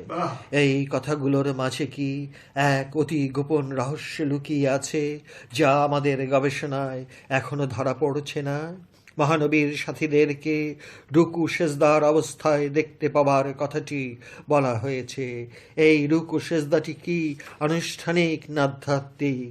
আনুষ্ঠানিক রুকু সেজদার কথাটি এখানে কতটুকু খাটে সেটাও গবেষণার বিষয়। কারণ আনুষ্ঠানিক ধর্ম পালনকারীদের সবাই যে সাথী হতে পারবে তার নিশ্চয়তা কি আমরা বাস্তবে পাই? যারা সাথী তারা সব সময় করুণা এবং সন্তুষ্টি খোঁজ করে আল্লাহর নিকট। তারপর বলা হয়েছে যে মহানবীর সাথীদের মুখমণ্ডলের মধ্যে সেজদার নিশানা সীমা দেখতে পাবো। তারপর আরও বলা হয় যে এই সেজদার নিশানাটি তথা চিহ্নটির কথা মূসা নবীর তাওরাত গ্রন্থে এবং ঈসা নবীর ইনজিল গ্রন্থেও পাওয়া যাবে। এই সেজদার চিহ্নটি কি আনুষ্ঠানিক না আধ্যাত্মিক, এই প্রশ্ন করতে পারেন। কারণ মূসা নবীর সময় সপ্তাহে বিশ্রাম দিবসটি ছিল শনিবার। মূসা নবীর সময় কি আনুষ্ঠানিক 5 ওয়াক্ত নামাজের কথা পাওয়া যায়? ঠিক একইভাবে ঈসা নবীর সময় সপ্তাহে মাত্র একদিন রবিবার আনুষ্ঠানিক ইবাদতের কথাটি আমাদের ক্ষুদ্র বুদ্ধিতে জানতে পারি। ঈসা নবীর সময়ও 5 ওয়াক্ত আনুষ্ঠানিক নামাজের কথাটি পাই না। তাহলে সেজদার চিহ্নটি বলতে কোরআন এই আয়াতে কি বোঝাতে চেয়েছে? সেজদার চিহ্নটির কথা যদি কেবল কোরআনেই বলা হতো তাহলে বিষয়টি নিয়ে এত ভাবতে হতো না। কিন্তু মূসা নবীর তাওরাত এবং ঈসা নবীর ইনজিলেও এর দৃষ্টান্ত আছে বলে কোরআনই ঘোষণা করেছে। কোরআনের সূরা নজমের 61 এবং 62 নম্বর আয়াতে বলা হয়েছে, ওয়া আনতুম সামিদুনা ফাসজুদু লিল্লাহি ওয়াবুদুহু, এবং তোমরা তো উদাসীন, সুতরাং তোমরা সেজদা করো আল্লাহর জন্য এবং তাহারই ইবাদত করো। কোরআনের সূরা ইনশিকাকের 21 নম্বর আয়াতে বলা হয়েছে, ওয়া ইয়াযকুরিয়া আলাইহিমুল কুরআনু লা ইয়াসজুদুনা, এবং যখন তাদের উপর কোরআন পাঠ করা হয় তাহারা সেজদা করে না। কোরআনের সূরা আলাকের 19 নম্বর আয়াতে বলা হয়েছে, কাল্লা লা তুতেহু ওয়াসজুদু ওয়াক্তাবের, কখনোই না, তুমি তাহাকে অনুসরণ করিও না এবং সেজদা করো এবং নিকটবর্তী হও। কোরআনের সূরা আল ইমরানের 43 নম্বর আয়াতে বলা হয়েছে, ইয়া মারিয়া মুকনুতি লিরাব্বিকে ওয়াসজুদি ওয়ারকাই মাররাকিনা, হে মরিয়ম, তোমার রবের জন্য অনুগত হও এবং সেজদা করো এবং রুকু করো রুকুকারীদের সাথে। সূরা নজমের 61 এবং 62 নম্বর আয়াত দুটো সূরাটির শেষ আয়াত। এই দুটো আয়াতের প্রথমটিতে বলা হয়েছে যে তোমরা তো উদাসীন। যারা উদাসীন তারা কোনো বিষয়ের প্রতি মনোযোগী হতে পারে না। মনোযোগ না থাকলে যে কোনো বিষয়েই জ্ঞান লাভ করা যায় না। তাই কোরআন উদাসীনতা পরিত্যাগ করতে বলেছে প্রথম, তারপর বলেছে তোমরা সেজদা করো আল্লাহর জন্য এবং তাঁরই ইবাদত করো। এখানে ইবাদত এবং সেজদা কেবল আল্লাহর জন্য করার ঘোষণা করা হয়েছে।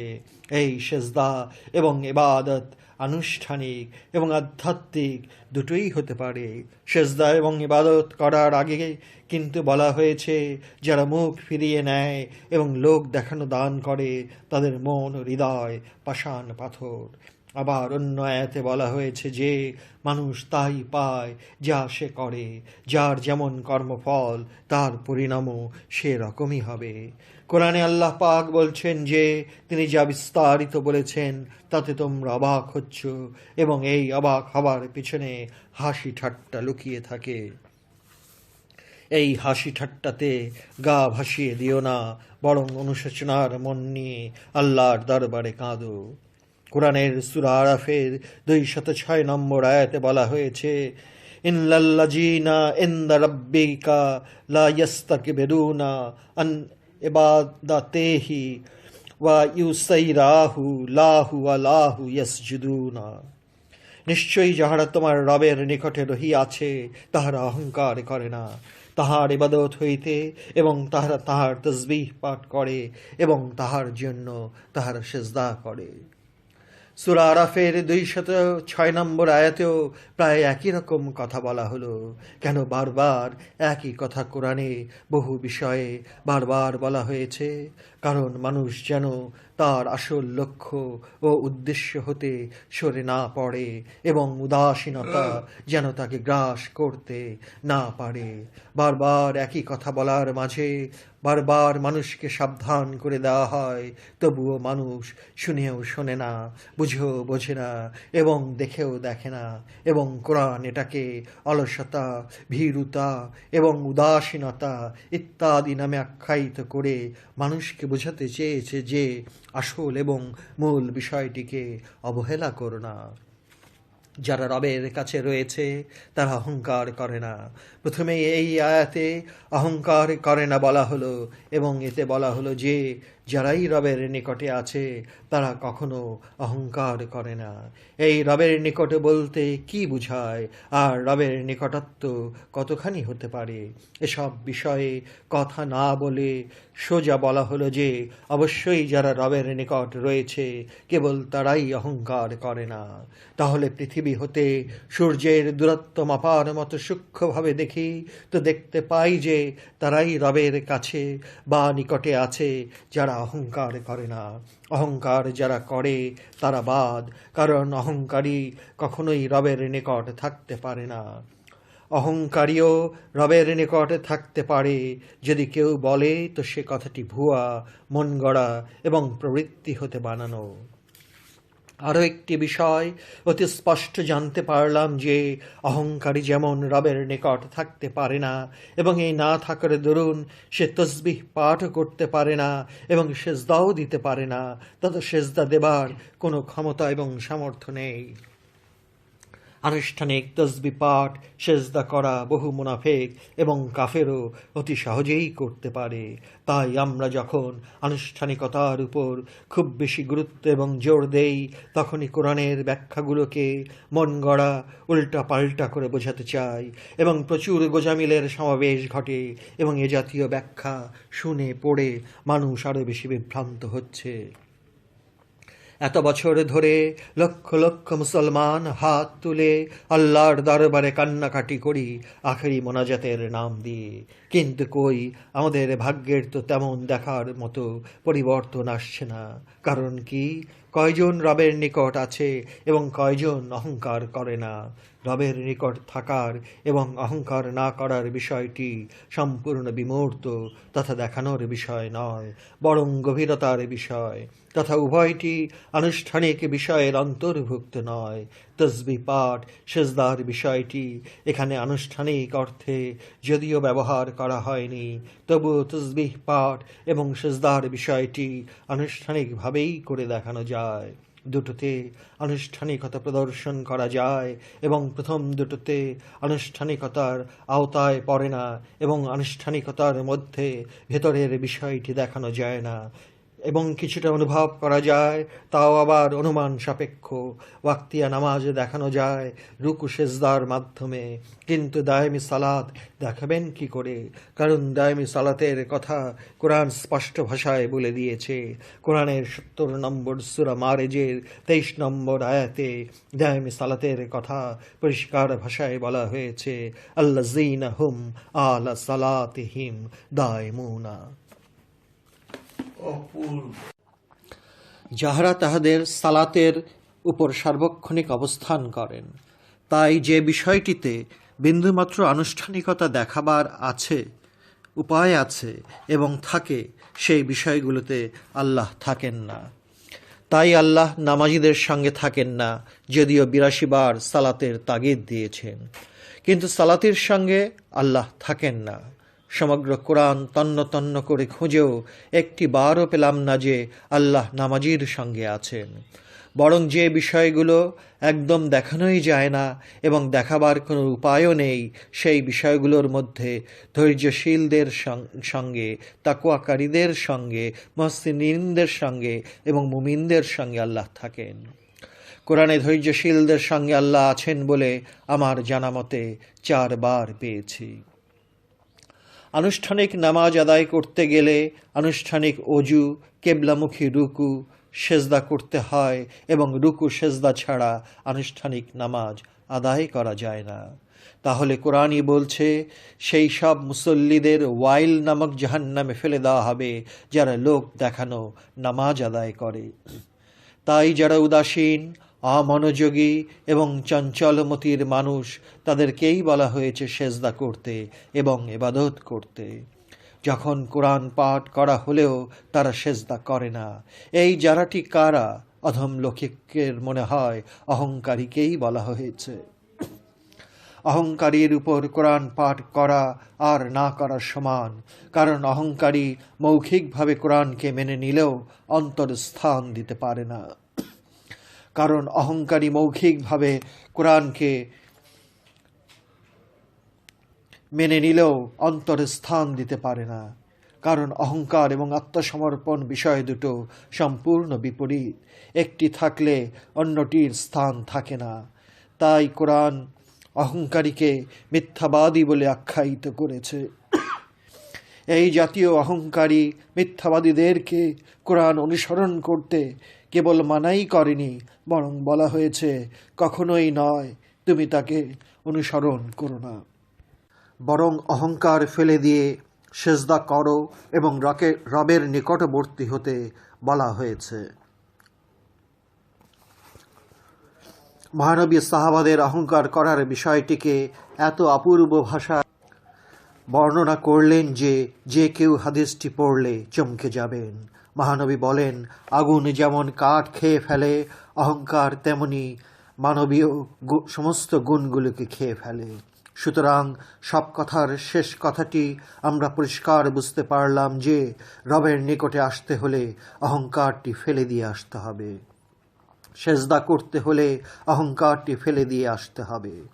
রুকু করতে হলে অহংকারটিকে ফেলে আসতে হবে। কোরআনের আয়াত তেলাওয়াত করার সময় সেজদায় লুটিয়ে পড়তে হলে অহংকারটিকে ফেলে আসতে হবে। কারণ ফেরেশতাদের সর্দার জিন আজাজিল মাত্র একটি অহংকারী করেছিল, যার দরুন ৬ কোটি বছরের ইবাদত বন্দেগী একদম বরবাদ হয়ে গেল। আনা খায়রুম মিনহু, আমি উত্তম তাহা অর্থাৎ আদম হতে। জিন আজাজিল আর কোনো অন্যায় করেনি, কেবল একটি অহংকার। আর সেই অহংকারের পরিণতি কতখানি ভয়ঙ্কর এবং ভয়াবহ হতে পারে যে জিন আজাজিলকে আলাইহিসসালাতুসসালাম হতে নেমে এসে লানাতুল্লাহ দিয়ে চলছে যুগ যুগ ধরে। এবং এই জিন আজাজিল মানুষের ভিতর প্রবেশ করার অনুমতি চাইলে আল্লাহ সেই অনুমতি দিলেন। তা আমি আপনি খালি চোখে দেখতে একজনই মনে হয়, আসলে আমি কিন্তু একা নই, বরং আল্লাহর অনুমতিপ্রাপ্ত শয়তান আমার মধ্যে খান্নাস রূপে মূর্তিমান। বুঝতেই পারি না, কারণ ১৫ ভাগ খাঁটি দুধের সঙ্গে ১ ভাগ জল মেশালে জলের অস্তিত্ব যেমন বুঝবার আর কোনো উপায় থাকে না, তেমনি আমারই ভিতর শয়তান খান্নাস রূপে বিরাজ করাটাকে ধরাই যায় না। পরের সময় ও সুযোগ পেলে যতগুলো হাদিস গ্রন্থ আছে সবগুলো হতে অহংকার বিষয়টি নিয়ে বিস্তারিত গবেষণা করে লেখার আশা রাখি। সেজদার বিষয়টির শেষ পর্যায়ে চলে এলাম। যে একটি মাত্র অতি দুর্বল হাদিস দিয়ে সেজদাকে নাজায়েজ করা হয়েছে, সেই বিষয়টির উপর সামান্য আলোচনা করেই শেষ করতে চাই। তবে এটা অপ্রিয় সত্য কথা যে আল্লাহকে ইবাদতের আনুষ্ঠানিক সেজদা দিয়েও অনেকেই মুনাফিকে পরিণত হয়েছে, এবং এটার আর দলিল লাগে বলে মনে করি না, কারণ সূর্যের দলিল সূর্যই। আর আল্লামা ইকবালের ভাষায় মুসলমানের জবান আনুষ্ঠানিক দলিল হতে শ্রেষ্ঠ। ওনার ভাষায়, যার জবান ঠিক নয় সে তো মুসলমানই নয়। সেই মুসলমান এখন কয়জন পাবেন? অধম লেখকের আপন মেজ মামা আব্দুল মতিন ওরফে তারা মিয়া, পিতা আব্দুর রাজ্জাক চুনকুটিয়াতেই নিজের বাড়িতে থাকেন।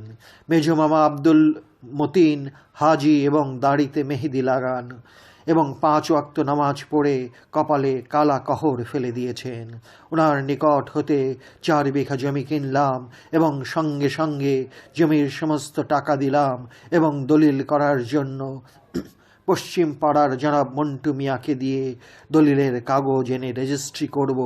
এমনি মুহূর্তে আমার মা এসে বললেন, তোর মামা তারা মিয়া ইমানদার এবং এখনই দলিল করতে হবে না।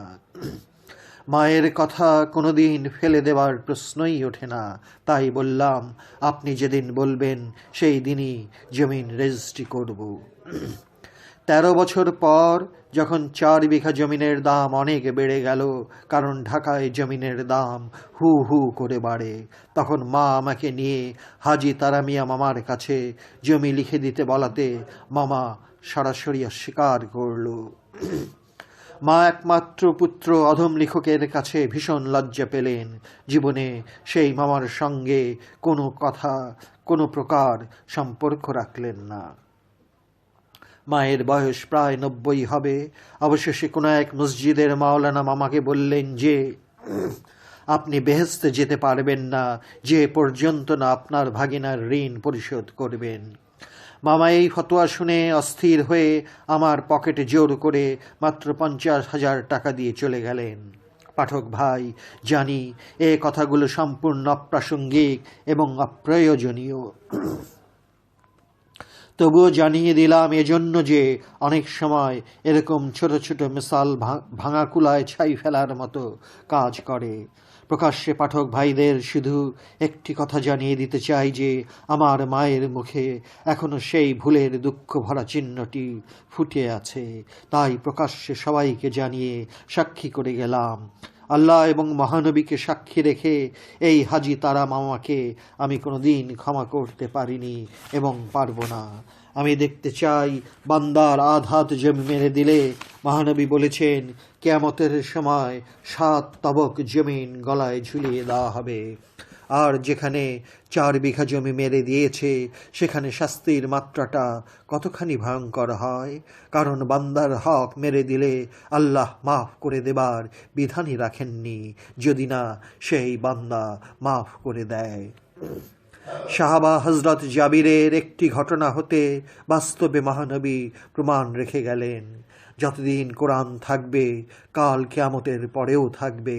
আবুল আহাবের হাত দুটো ধ্বংস হবার কথাটি সবাই জানবে। যতদিন অধম লেখকের বইটি থাকবে ততদিন হাজি তারা মামার এই কাহিনী পড়ে পাঠক থু থু নিক্ষেপ করবে।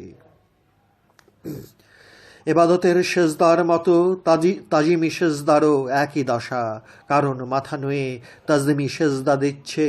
আবার যত রকম মুনাফিকি আছে তার কম বেশি করছে অনেকেই, সবার কথা বলছি না। যদিও তাজিমি সেজদাকে জায়েজ করার জন্য কত প্রকার দলিল দিলাম, কিন্তু মুনাফিকি তাজিমি সেজদার কোনো মূল্যই নাই। এর চেয়ে তাজিমি সেজদা না দেওয়াই ভালো যদি মুনাফিকির লক্ষণ থাকে। তাজিমি সেজদা দিলেই যে কামেল হয়ে যাবে আর না দিলেই যে হবে না, এ কথাটি ভুলেও চিন্তা করবেন না, কারণ কোরআনে যা আছে তাই আমি হুবহু তুলে ধরতে চেষ্টা করেছি এবং গবেষণার নিরপেক্ষ দৃষ্টির দর্শনে। বেশ কিছু মানুষ সেজদায়ে তাজিমের বিরুদ্ধে অনেক কিছু বলেন, আর এই বিরুদ্ধে বলার পেছনে তাদের সম্বল হলো মাত্র একটি হাদিস। আবার যে হাদিসটি দিয়ে সেজদায়ে তাজিমের বিরুদ্ধে কথা বলেন সেই হাদিসটি খুবই দুর্বল, কারণ হাদিসটির কোনো সনদ নেই, মাত্র একজনের দ্বারা বর্ণিত হাদিস। এরকম হাদিসকে খুবই দুর্বল হাদিস বলে। তা যা হোক, সেই হাদিসটি হলো, মহানবী বলেন, আমি যদি কোনো মানুষকে সেজদা করার হুকুম দিতাম তাহলে বলতাম স্ত্রী যেন তার স্বামীকে সেজদা করে। এই হাদিসটি ভালো করে লক্ষ্য করে দেখুন যে মহানবী হুকুম দিতেন কথাটির প্রতি, কারণ তিনি হুকুম দেননি বলেই যদি শব্দটি ব্যবহার করা হয়েছে। নারী এবং পুরুষের অধিকার অনেক বিষয় সমান করে দেওয়া হয়েছে, বিশেষ করে যৌন সম্পর্কটির বিষয়। বিদায় হজের বাণী এবং কোরআন হতে এর প্রমাণ পাওয়া যায়।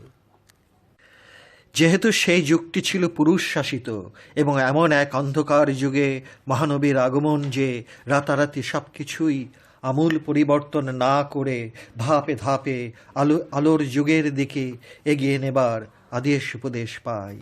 মহানবীর সময় এবং 4 খলিফার পরও দাস প্রথা ছিল, কিন্তু মহানবী রাতারাতি দাস প্রথাটিকে উচ্ছেদ না করে ধাপে ধাপে আদেশ উপদেশের মাধ্যমে উচ্ছেদ করার তাগিদ দিয়েছেন, যার জন্য মহানবীকে বলতে হয়েছে দাস দাসীদের সঙ্গে কেমন ব্যবহার করতে হবে। দাস দাসীদের মুক্তির কথাও বলা হয়েছে, আবার দাস প্রথাও রয়েছে।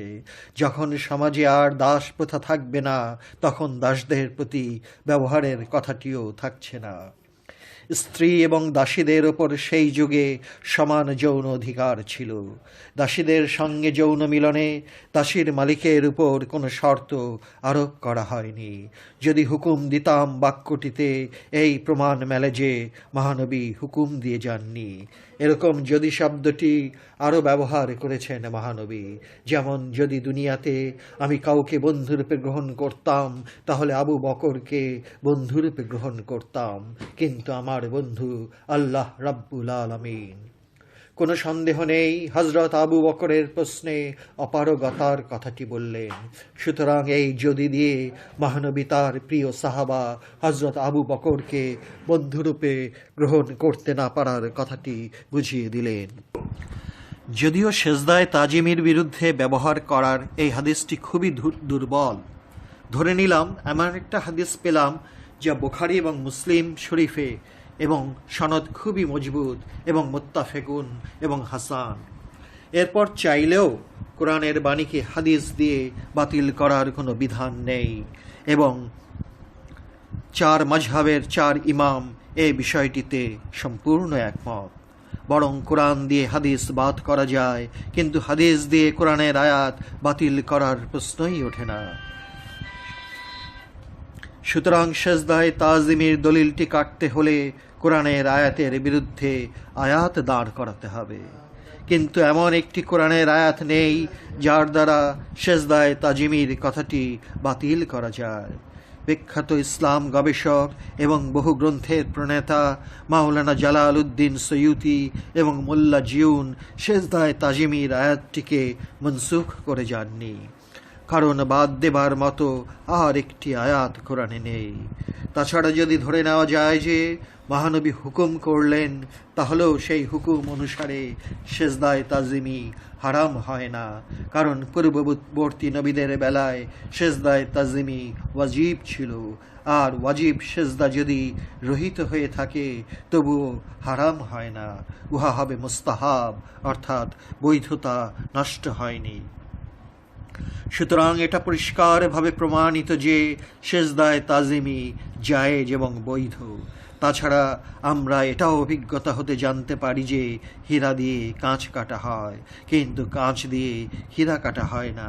কোরআন দিয়ে হাদিস কাটা যায়, কিন্তু হাদিস দিয়ে কোরআন কাটা যায় না।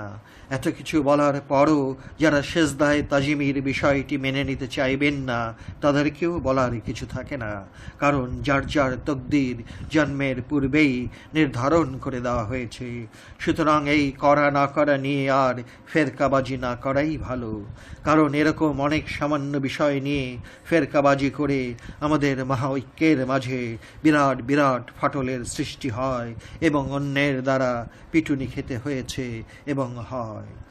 তাছাড়া আরও একটু বলে বিষয়টি পরিষ্কার করতে চাই যে মহানবীকে উট, বকরি, দুম্বা, গাছ ইত্যাদি সেজদা করেছে এবং অনেক সাহাবা এরকম দৃশ্য দেখেছেন।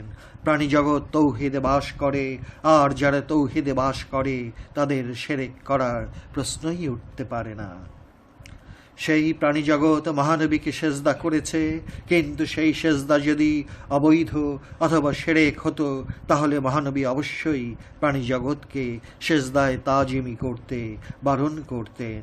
কারণ মহানবী তার জীবনে একটি কথা, একটি বাক্য নিজের খেয়াল খুশি মতো বলেননি। এটা কোরআনের কথা, এটা সূরা নজমের মধ্যে আমরা পরিষ্কার দলিল রূপে পাই। মতভেদ তৈরি করার উদ্দেশ্য নিয়ে বলছি না, সমাজের প্রচলিত ধ্যান ধারণার উপর আঘাত হানার উদ্দেশ্য নিয়েও বলছি না। কেবল খালেস নিয়তে, বিশুদ্ধ চিত্তে কোরআন গবেষণা করে আমি যে বিষয়টি জানতে পেরেছি এবং সরল মনে বুঝতে পেরেছি, কেবল তাই লিখে গেলাম। আমার গবেষণায় যদি ভুল ত্রুটি থেকে থাকে তা অবশ্যই বন্ধুরূপে ধরিয়ে দেবেন এবং তা কোরআনের মানদণ্ড দিয়ে ধরিয়ে দিতে হবে। আমি কোরআন পড়ে যেভাবে নবী ও রসুলের মাঝে সূক্ষ্ম পার্থক্য বুঝতে পেরেছি তাই তুলে ধরতে চাই। যেমন শ্রদ্ধেয় হজরত মাওলানা সৈয়দ আবুল আলা মওদুদী সাহেব তার রচিত কোরআনের তফসিরের নাম দিয়েছেন তাফহিমুল কোরআন, অর্থাৎ আমি কোরআনকে যেভাবে বুঝেছি। কি অপূর্ব সুন্দর নামটি তিনি দিয়েছেন, কারণ কোরআনকে অনেক জ্ঞানী যেভাবে বুঝতে চেয়েছেন আমিও ঠিক আমার জ্ঞান দিয়ে যতটুকু বুঝতে পেরেছি তাই লিখে গেলাম। সুতরাং আমিও যেভাবে নবী ও রসুলের সূক্ষ্মতম পার্থক্যটুকু ধরতে বা বুঝতে পেরেছি তাই সরল মনে নবী ও রসুলের কোরআন ভিত্তিক পার্থক্য বিষয়ে আলোচনা লিখে গেলাম।